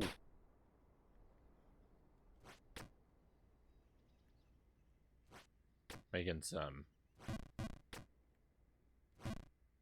some real anti-progress right now. I got super lucky with that bounce. Did you see that?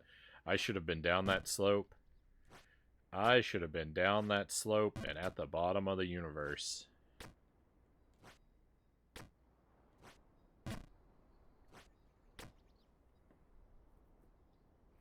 We have a sneaking suspicion that what's ahead might be more jumping. Careful with those spoilers, Claire. I think the base game is balanced enough to be a rage game, but still not too punishing that you feel like you can never win.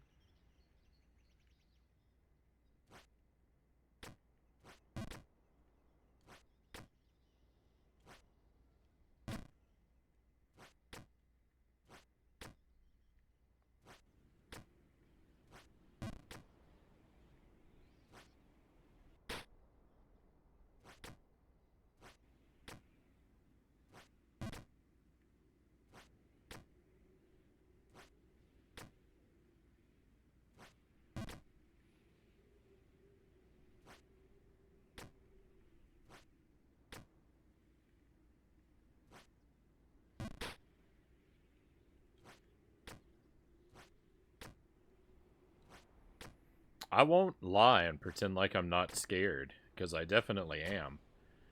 Very much afraid of the DLC from your warnings, but the thing is that I also feel like hearing how bad it is means I have to go for it.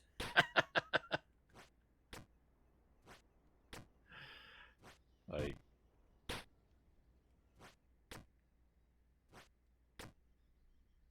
I don't know. There's just that deep part inside of me that says I too long to be a man of regrets.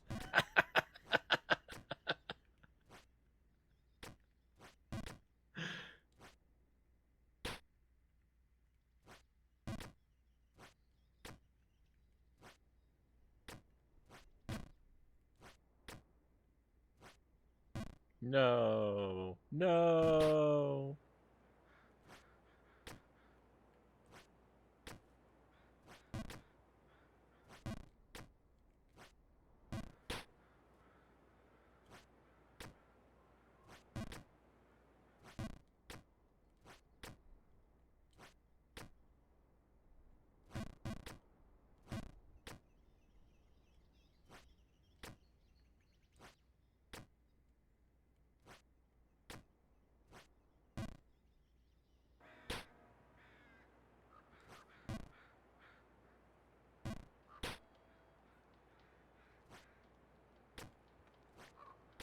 It's really hard to play this with all these tears in my eyes.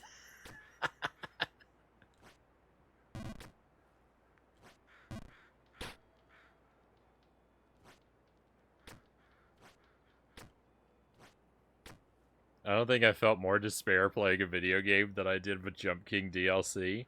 I really don't recommend it, but up to you. Don't say I didn't warn you, though. Oh, I'm sure I'm gonna title all of my streams, "Why did Sark recommend this to me?" Never have I felt so betrayed. uh...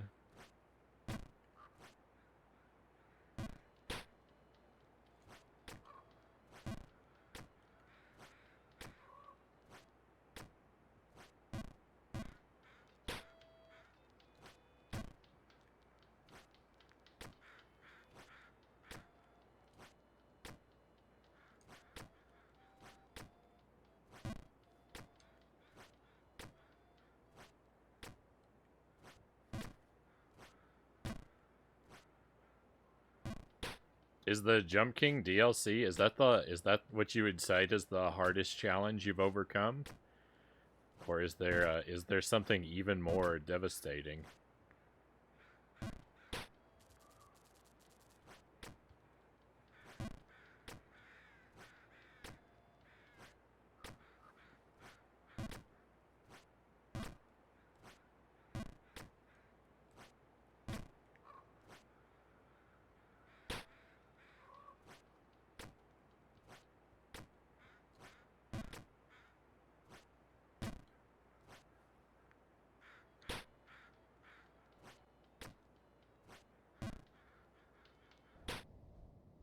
I would say, for me, I think Echo the Dolphin is the thing that that's made me the most miserable, was my playthrough of that.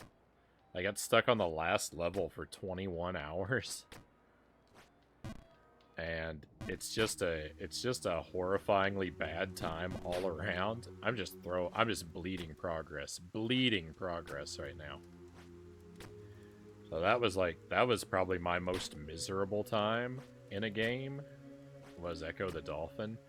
I do think that I am somewhat uniquely terrible at that game, though. So if you haven't played it, like, you might find my 21 hours of struggling to be laughable, but it crushed me. Battletoads is probably my longest struggle, but it wasn't nearly as miserable.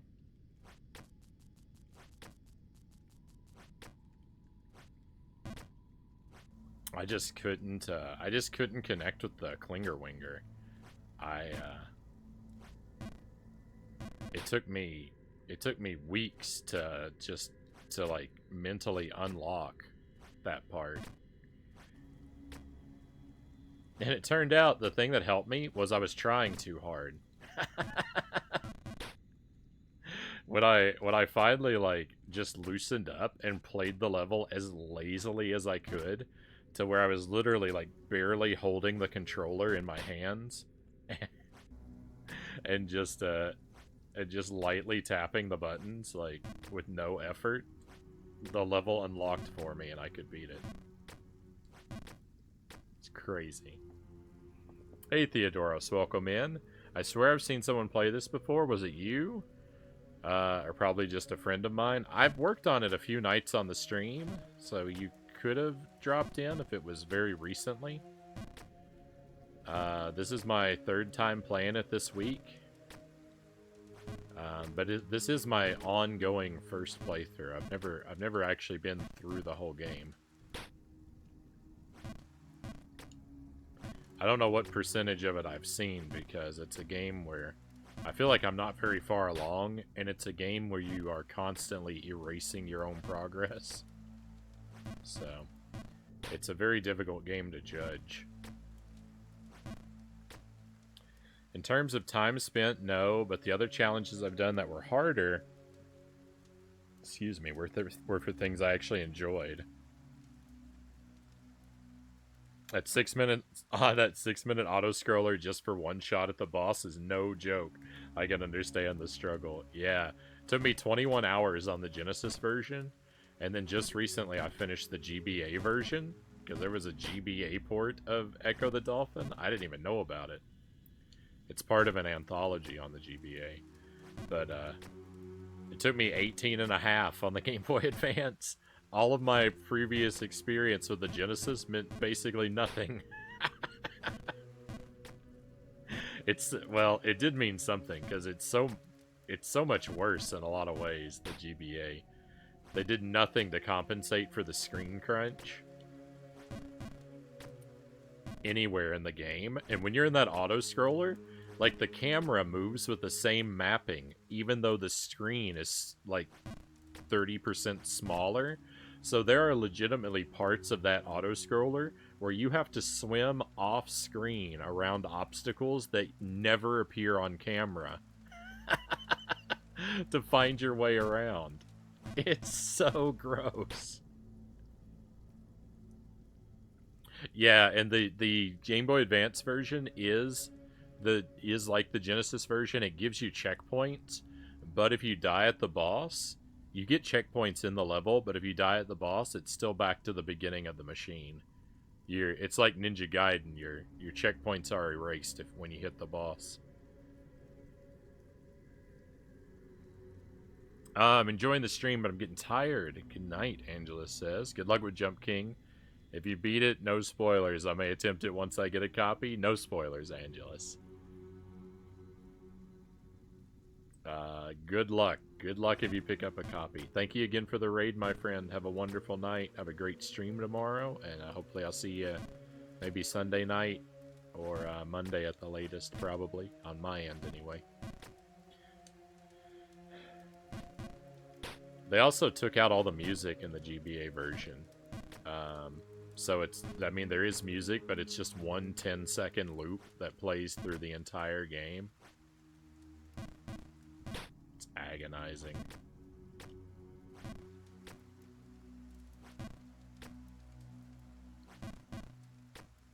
Yeah, it's 8 a.m.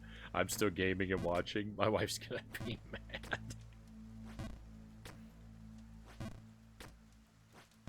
I don't want to get you in trouble, Joe Jack, but I do appreciate the company. It's very good of you to hang with us tonight.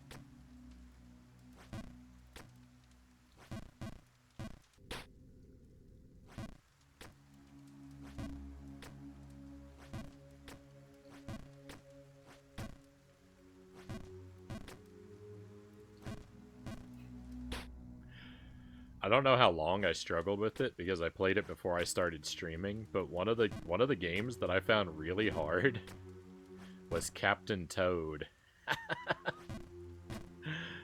Captain Toad on the Switch is like mostly it's a pretty chill, casual game. Like it doesn't have a whole lot to offer. Like there's a few collectibles that are a little tricky to find, but it's really not much of a game. But, like, so far as challenge, I found it to be a fantastic game. I love Captain Toad. It's it was fun.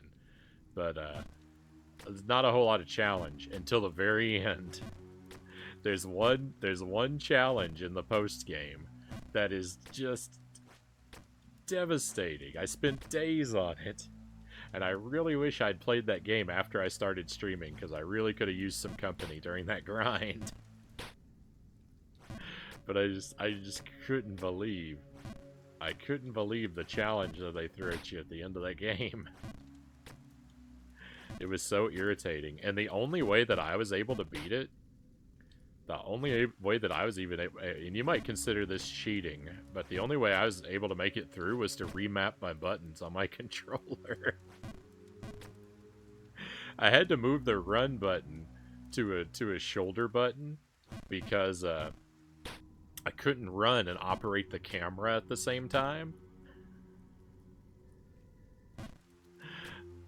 without doing this weird claw maneuver, and my hands started hurting so much from doing that that I was like, I had to go in the system and remap the buttons to be able to not do that. It was the only way I made it through.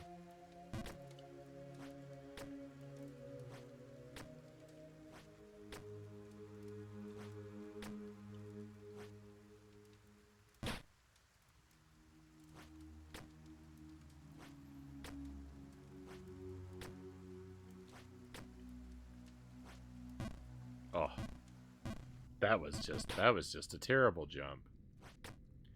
I'm enjoying this. Got gunfire from fear in one ear and hop hop hop in the other.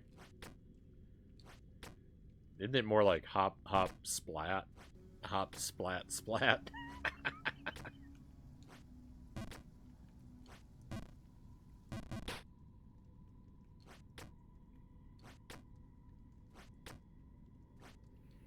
I'm gonna see this room here every time I close my eyes for the next 10 years.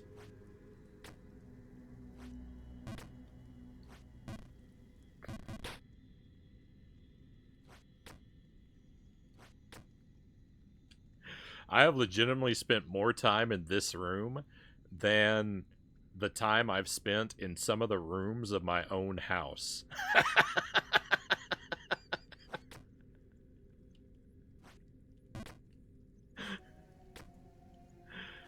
Hey, Lucid Jelly, welcome to the stream, Jelly. Have I missed anything on Jump King?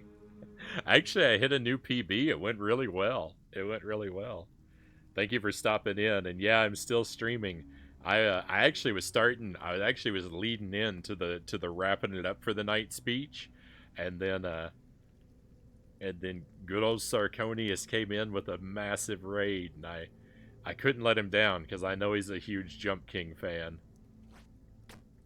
So we're keeping this party rolling for Sark and company. It's a good problem to have. It's a very good problem to have. It actually got me up. You know, did it get me to a new PB yet? It did. I just saw something new a moment ago, didn't I? Or I was afraid that guy was gonna push me off the ledge. So it actually improved my PB for the night, too. Once already. Maybe even again if I keep it up and don't be too much like myself.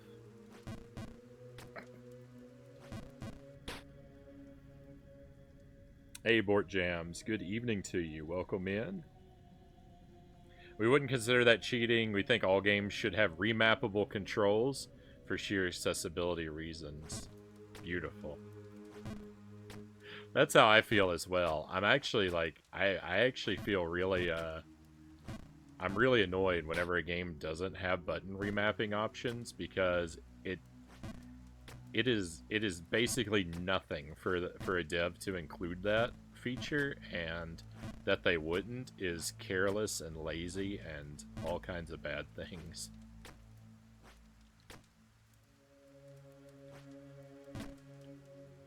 I'm a Getting Over It fan, not a Jump King fan. I'm sorry. The tone of facetiousness maybe not, didn't come through the way I intended.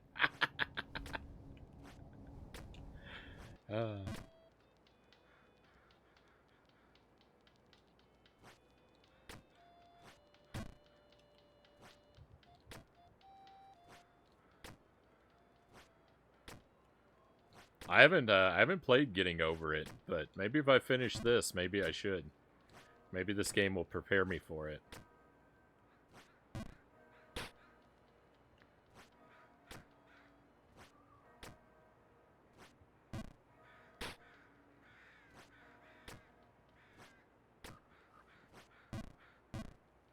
I'm finding more and more that the idea of vertical ascent is, you know, I feel like I'm having a lot of fun. I think vertical ascent is just a general concept that appeals to me.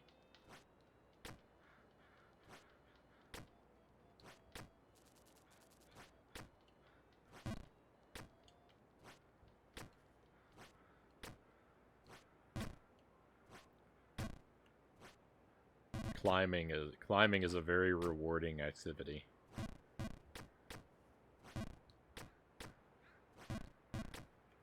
Like intrinsically rewarding.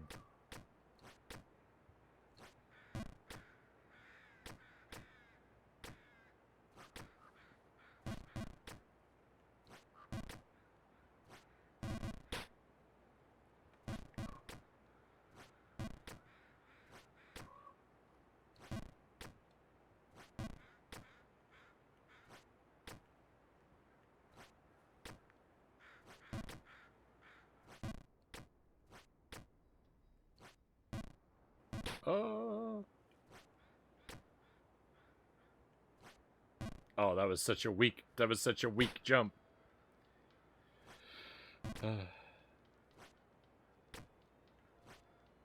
That was careless. I kind of deserved that fall because of my sheer carelessness. I'm getting a little bit more consistent with that jump. Saw that Frownie is in Shovel Knight 2. And his ultimate move is called the Justice of Jank Games. What? Is there a Shovel Knight 2? I haven't even done Shovel Knight 1 yet. I need to hurry up.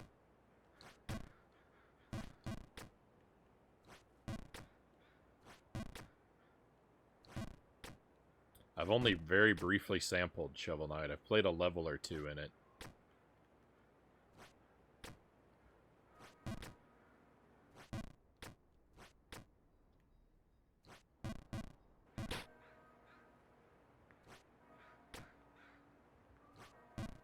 I'm a Shovel Knight. I'm a poser Shovel Knight fan.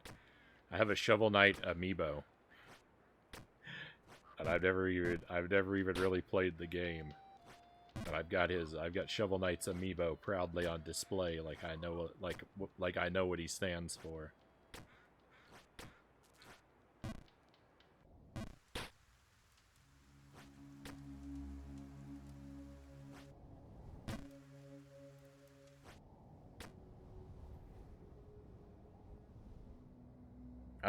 For PC gaming, Steam has a feature called Steam Input. Allows you to remap buttons even if the game doesn't.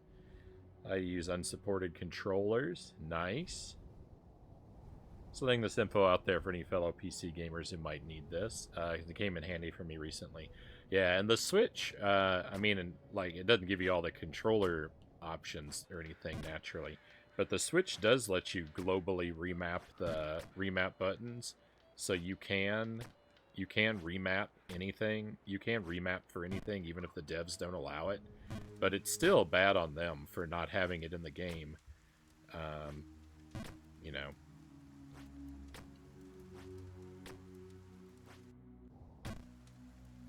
Because it doesn't cost them anything.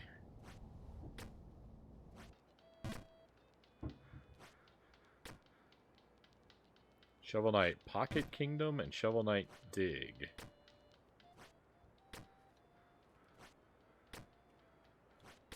And even if they were to use the excuse of, oh well, we didn't put it in because the Switch lets you globally remap, that makes you have to do it for every game. It's wildly inconvenient if you want to switch back and forth between stuff.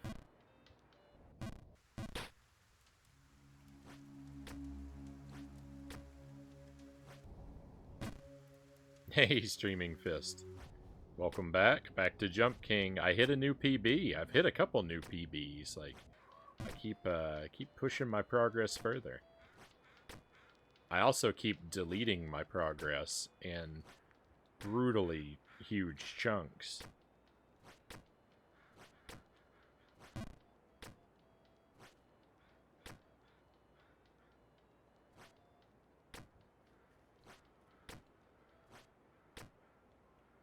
But, you know, such is the way of Jump King.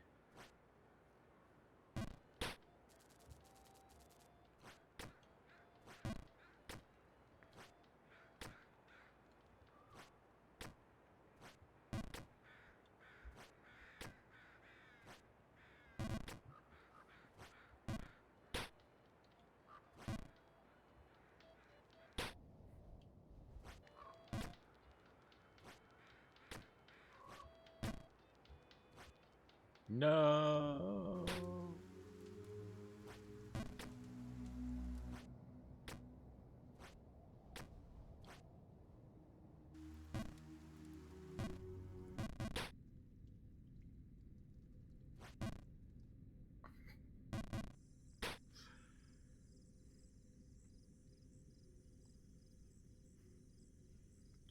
Hello, darkness, my old friend. Oh. I can't. I can't pretend like that didn't hurt. Just leave him on the ground like that for a while.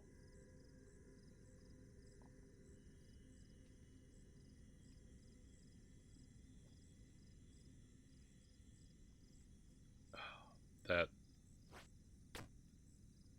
that hurt pretty badly.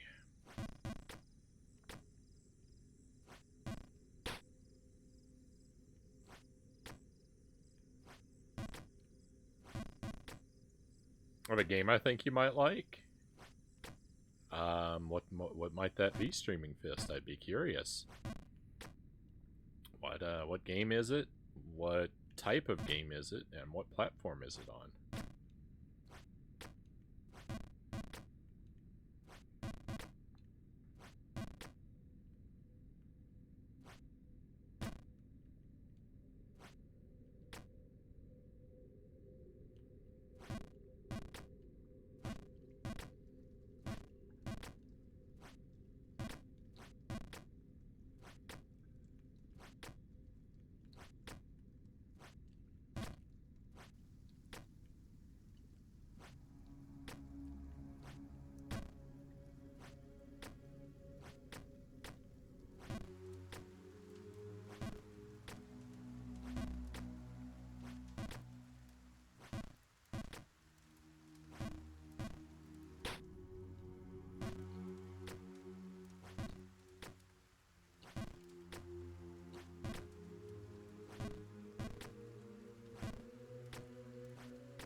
I felt like I messed that jump up, but I actually didn't mess it up in the way that I thought that I did.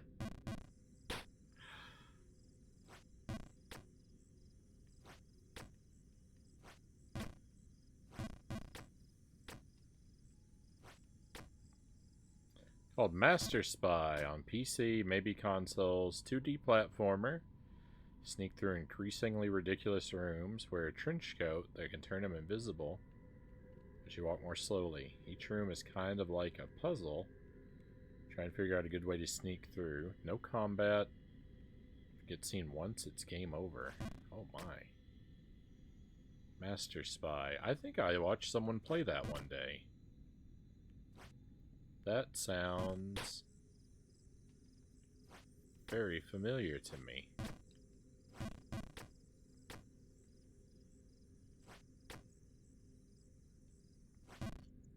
I don't know if it was that game or just something of a similar concept. Might could be fun to play. I'm not historically a huge fan of stealth type games, but that sounds like a good 2D game with a simple concept. That actually might be a good way to the plot's ridiculous. That might actually be a good way for me to dip my toe in the water.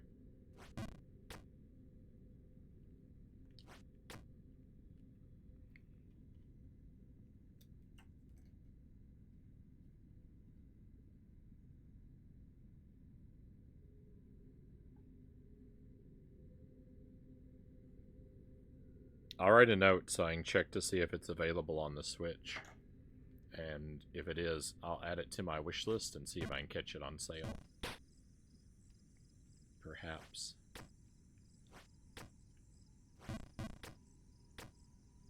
So, no promises, but, you know, especially not that it will be anytime soon. But I will certainly look into it, especially if it's on the Switch.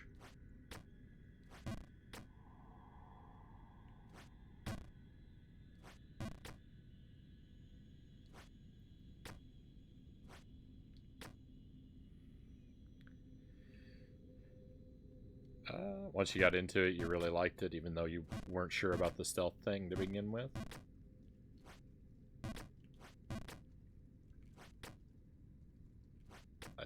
That's promising. That's promising to hear.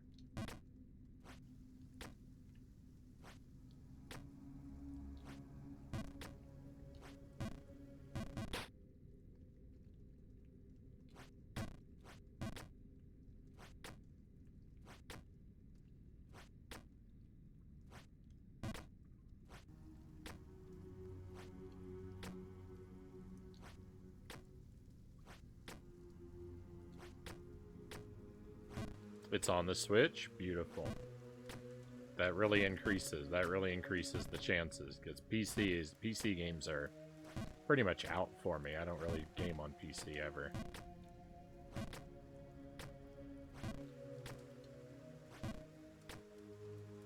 Oh, we had a new follow about 10 minutes ago. I hope you're still lurking so I can offer you my thanks, my new friend. Hope you're enjoying the night. I'll preserve your anonymity if you prefer, but I am very grateful to have you come on board with us.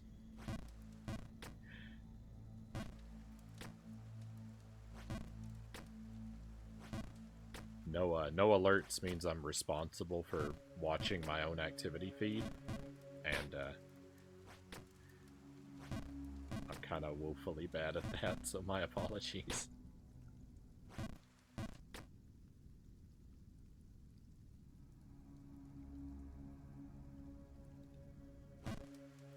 Yeah, I don't know that there's a way. I don't know that there's a mechanism for sending someone a game on the Switch. My sister wanted to send me something one time, and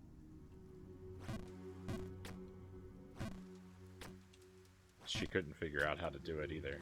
But no worries if it's you know, as long as it's not terribly expensive, or if I can catch it on sale, you know, at some point for a couple dollars, then that's no big deal.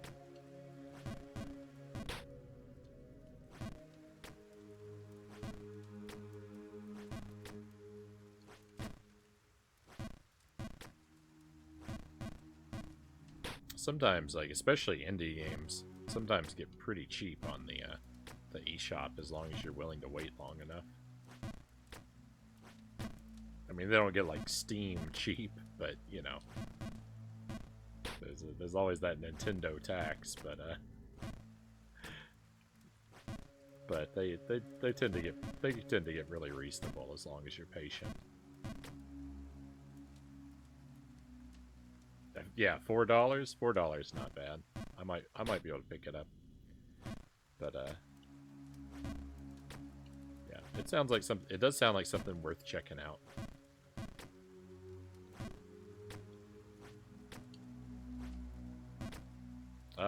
I played Master Spy. Interesting platformer. You know what, Itty? I was thinking. I wasn't gonna say it because I was afraid I would be wrong. I was thinking that I had seen you play a little bit of it on your stream. I thought you were the one.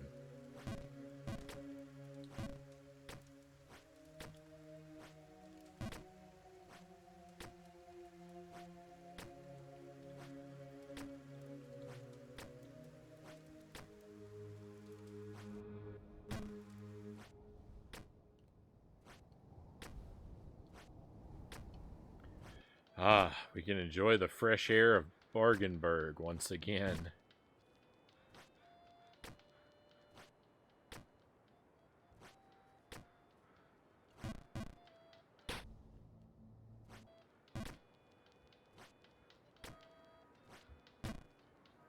I still listen to the soundtrack sometimes.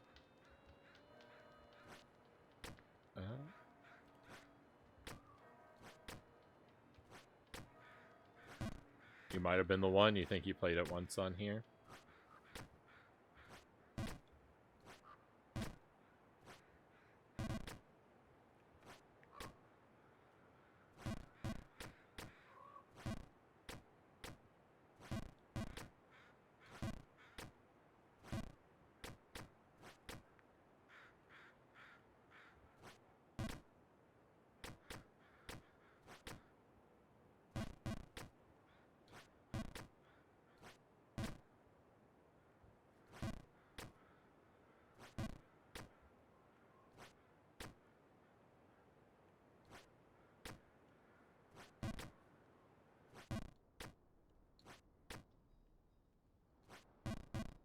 No.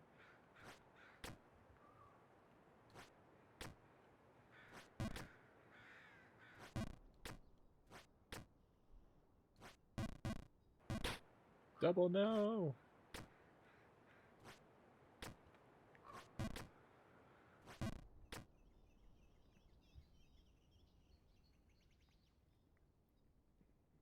ISO Koala. Welcome in, Koala. Thank you for joining us.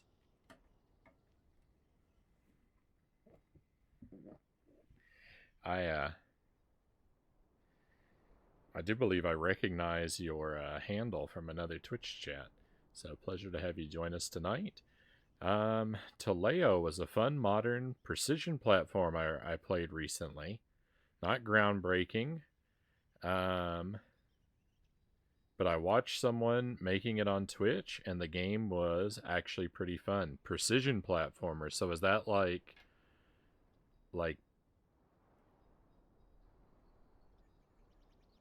I don't know if exactly if I know what that means. Is that like this kind of game where like you have to make really precise jumps or you get brutally punished, or is that like an Oddworld type game, like a cinematic platformer, or like Prince of Persia, where the movements are real mechanical?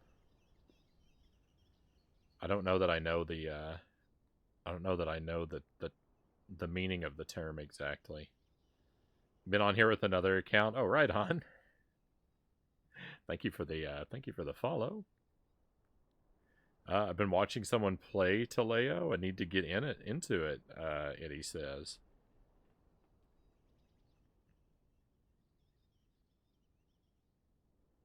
I love a good platformer. I love a good platformer, like a hard platformer, hard jumps, frequent checkpoints. Not bad. All right, okay, something like Celeste, like yeah, like maybe Celeste or Super Meat Boy, something like that. Maybe Celeste is a common example of that. All right, okay, cool. I get the vibe. I haven't actually played all the way through Celeste, but I really want to. I've sampled a really big chunk of the beginning of the game, and it was lots of fun. I just kind of got distracted away from it. That was you know, before the days of the stream to keep me focused.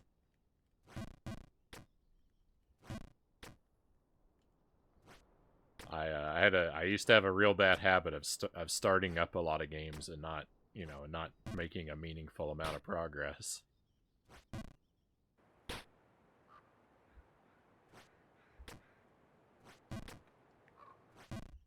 Celeste is great. Yeah, that game is a lot of fun. That was the game I mentioned a moment ago, Streaming Fist. I said my sister wanted to gift me a game one time. It was Celeste was the one she wanted to give me. But oh, and actually, she said that she wanted to give it to me, but she couldn't figure out how. And I believe at that point I had already had it, and that's what I told her. I said I appreciate the thought, but I actually already have that one. I think is how that conversation went. Hey, Uncle Muscles, welcome in. Sorry I missed you there for a moment. Hope you're having a fine morning. Celeste, but 8-bit and more precise. Oh, nice. Could I ask? Do you know is that game available on the Switch? Because that's like my big thing. A lot of games, like if it's PC only, I'm locked out of it because I only do console stuff. And the Switch is like, for anything that's like new, the Switch is really where it's at for me. I'm kind of locked onto there.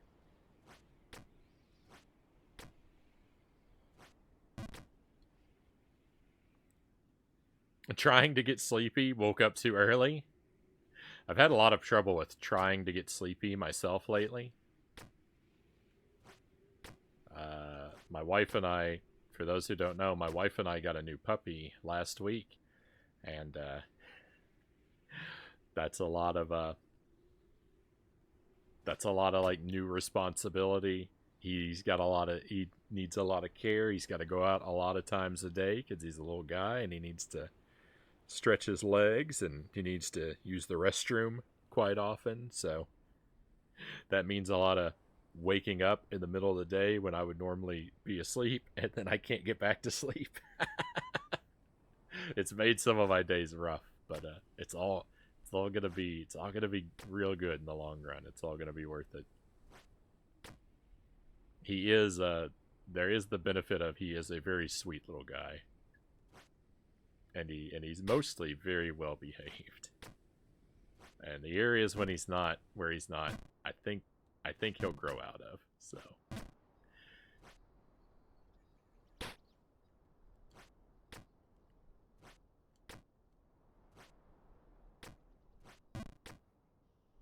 early puppy days, very sleepless indeed.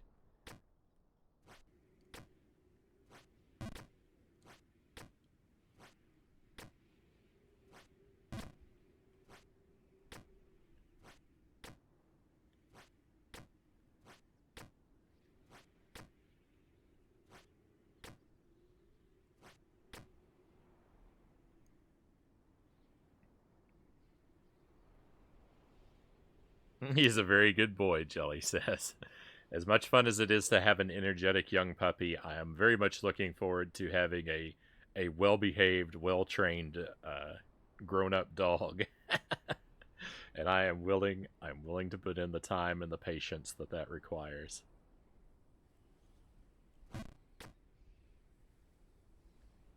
Oh no!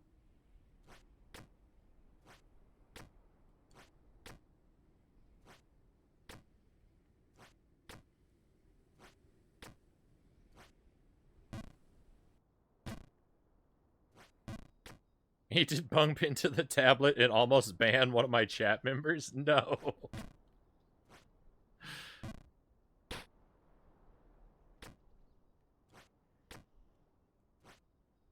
We need to schedule Arthur for weapons training.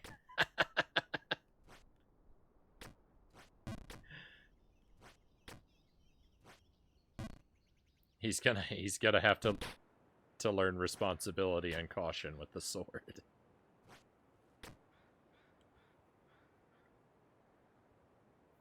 Uh, it's PC only. Oh.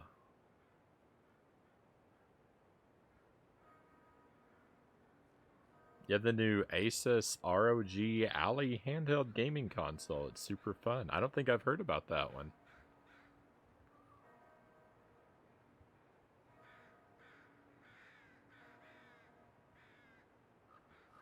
What breed? He's an Australian Shepherd, or he looks like he's mostly an Australian Shepherd. um, he is a, probably a mix of something else in there too. But the shelter we picked him up from identified him as an Australian Shepherd. But they were very they noted that they didn't do a DNA test or anything, that it's an estimate, based on what he seems to be. I mean, he looks like Australian Shepherds I've seen before.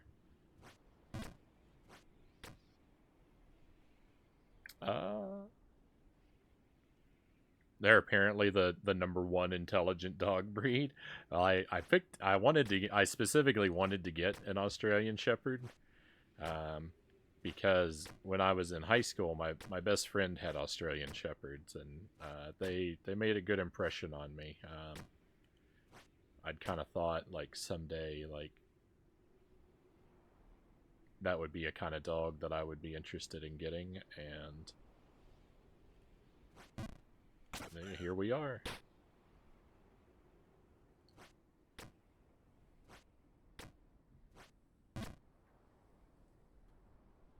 I do hear they're supposed to be very very intelligent, so they need a lot of like mental stimulus. They need work to do, and they need things to think about, and so we'll have to make sure that we give them activities that challenge them mentally.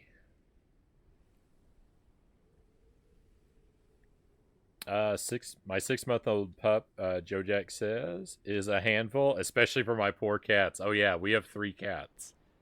We have 3 cats. I love my last dog, but she never really settled down, Uncle Muscles says. Adopted a pit bull last year. They said she was 9 years old, but she's really 5 and showing no signs of slowing down. Mine's an Aussie Shep too, Joe Jack says. Oh, nice. The DNA test came back half Aussie, half Golden Retriever. Oh, interesting. I feel like that's a pretty good mix.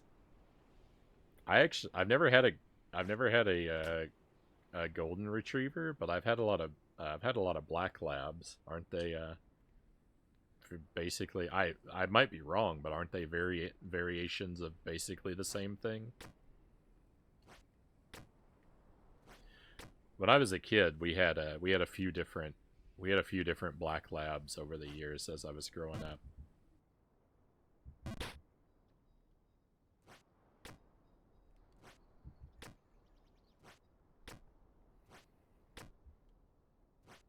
Well, I told Jelly that I was thinking about getting a dog, and I know she'd be really excited because she's more of a dog person than a cat person. So I knew she would be really excited to get a puppy, and I told her that I wanted to get an Australian Shepherd and kind of made my case for it. And I think that she would have been okay with most any dog that I wanted to get. I'd also thought about, there are a couple other breeds that I thought about. Like, I thought a Greyhound could be good because they're kind of a couch potato-y.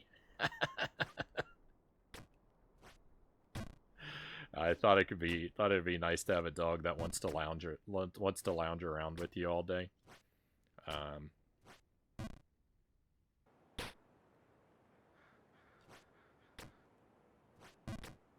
But really, when I thought about it, I think Australian Shepherd I thought the best choice.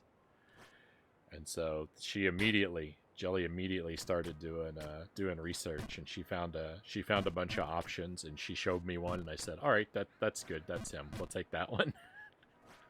I didn't need to see the other ones. Arthur, the puppy that she found, was the one that was the first one she showed me, and I was like, "Yep, he looks good." I didn't even need to see any other ones. I did look at a couple other ones because I didn't expect we were going to be able to pick. We were going to be able to pick up my first choice. But hey, it worked out. And that wasn't just carelessness too. Like I wasn't just lazily just saying, "All right, the first one, that's fine." Like he was the first one that she showed me, and he was like basically exactly what I pictured in my mind. Like he had like like I had a picture in my head of like a dog with like a mostly black face with with with very few white markings, and the one that she showed me just looked exactly like the image I had in my head. So it was perfect because that's what my friend's dog looked like.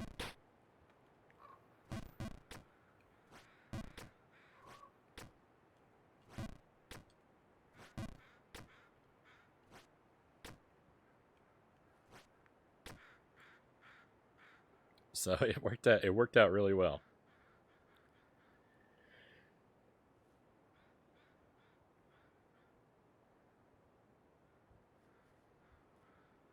All right, let me get caught up here. I've fallen way behind the chat. I might just have to read some stuff in my head here for a moment.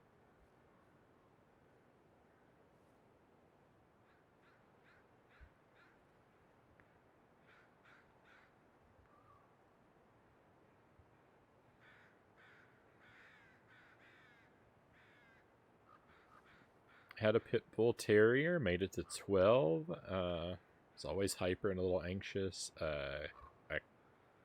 A key sound? I don't think I know that breed. Cutest thing ever. Not bragging, she really is cute. Can't walk outside of people people stopping stopping us. Nice.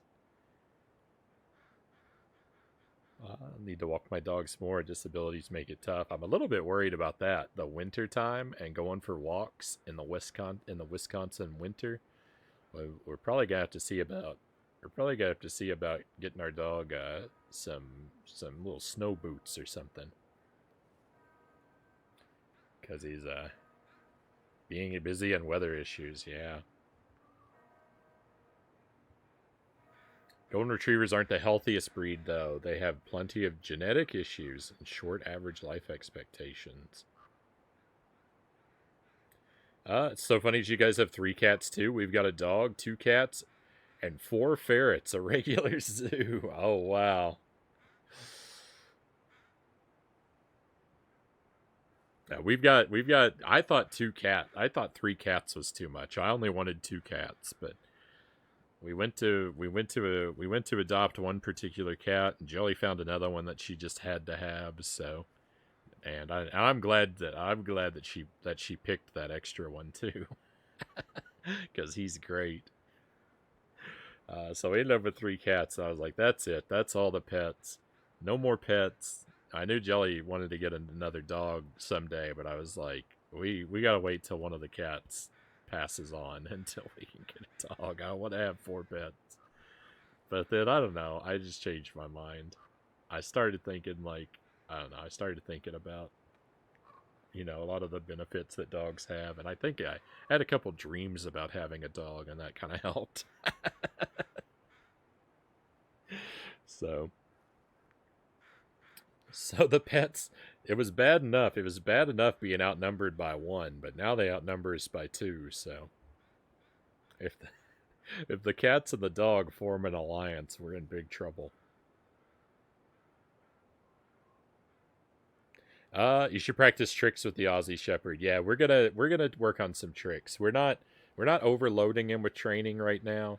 He's I think he's still just under 2 months old, and I mean maybe he could handle more than we're throwing at him. But right now we're really focused on his potty training, his leash walking, his crate behavior, and we're trying to teach him drop it.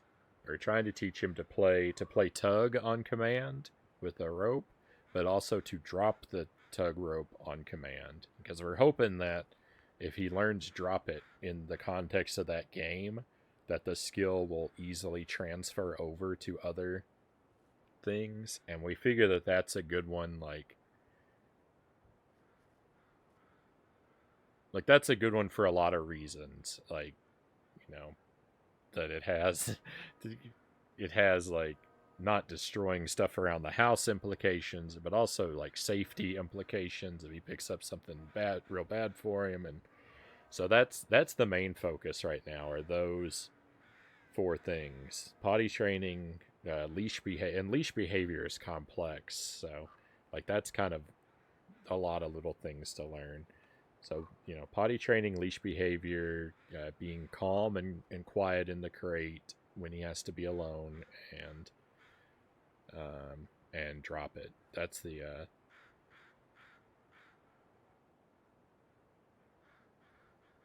focus. But yeah, we'll definitely teach him other things so that he can use his mind a lot.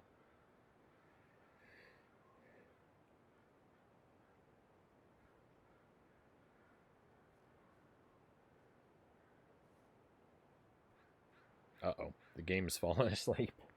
I didn't make good on my promise to catch up on the chat quickly.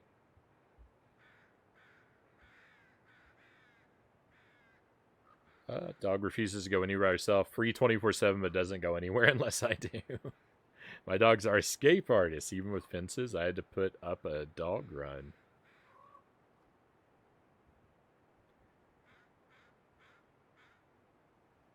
I love to dig.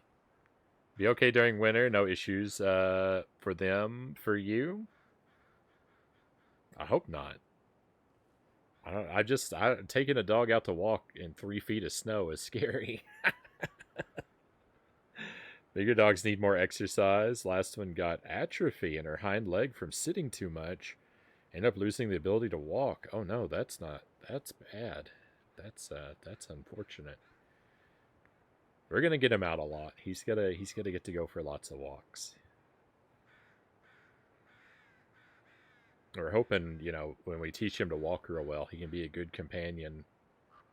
Jelly and I, we've got a bug for exploring sort of state and national parks. So we're hoping that we can get him to go out on adventures with us when he's grown up. 3 cats, all rescues. Didn't have a choice. One of ours we adopted. We adopted from a friend. It wasn't a rescue, but we did. The other two are rescue cats.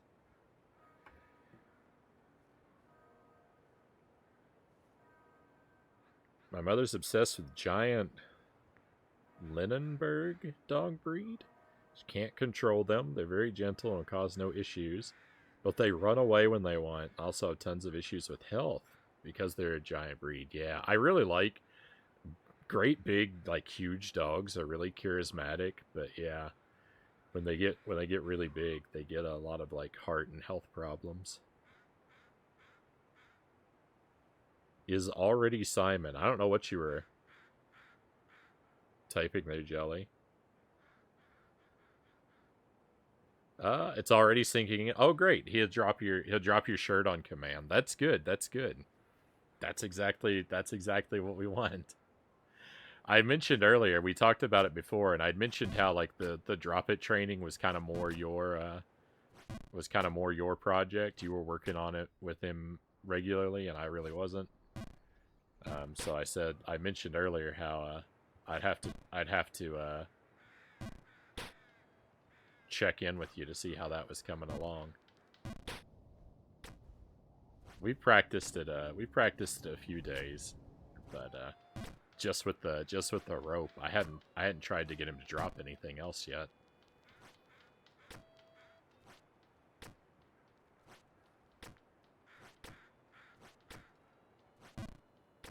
Tough balancing act, trying to keep her out of the crate as much as possible, but she constantly harasses the cats. Just wants to be friends, but they're not getting it, so I have to crate her periodically just so the cats can hang out with us and not get too stressed.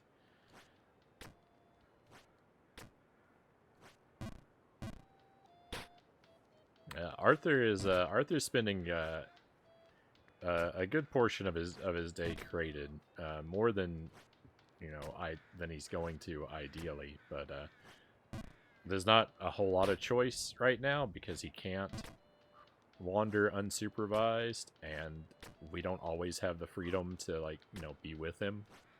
So he does spend several hours a day crated currently, but we want to get him to where he's able to walk around, you know, and enjoy the house, mostly, you know, with very light to no supervision during most of the day. But that's you know, that's something that we're gonna. It's it's a long, it's kind of a long, slow process to work up to. You know, hopefully by the end of the first year, it's gonna be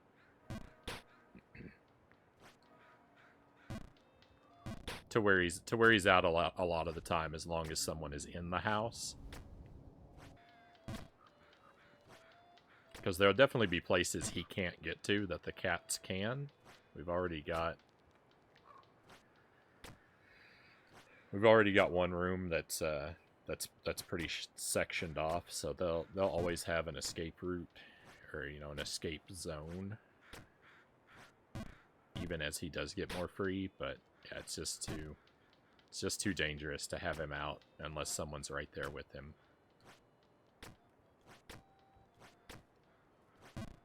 So, you know, we try to bring him out, you know, we try to bring him out several times a day for considerable stretches, but he does have to spend a lot of time hanging out on his own for now.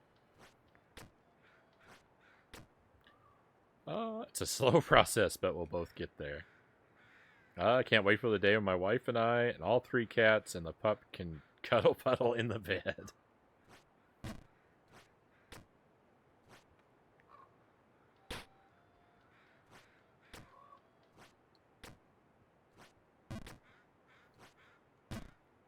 The cats thankfully got over him being in the house pretty quickly. It was kind of scary at first because the cats kind of went on a hunger strike in protest of having a dog in the house, and they weren't even, like, they still haven't even interacted a whole lot. Like, they know each other exist, and they've sniffed each other out a little bit, but they don't get much interaction time.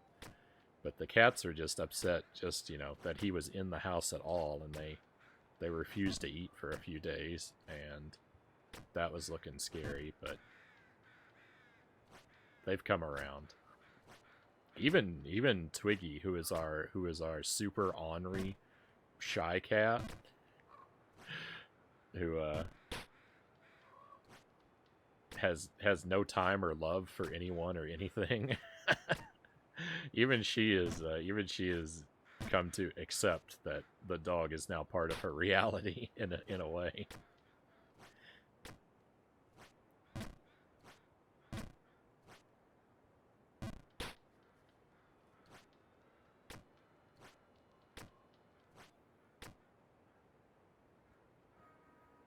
I feel bad for my girl. We adopt her from people with lots of dogs. She misses the other dogs, tries so hard to play with the cats like their dogs, but they're not having it.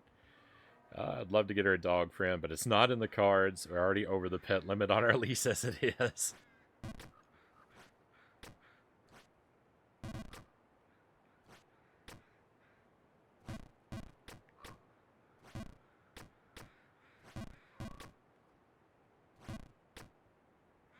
I don't know how long I've been playing this. It hasn't been a super long time, but I'm going to make a quick cut to my VOD here to keep my video file sizes manageable. So just going to hang out for a few seconds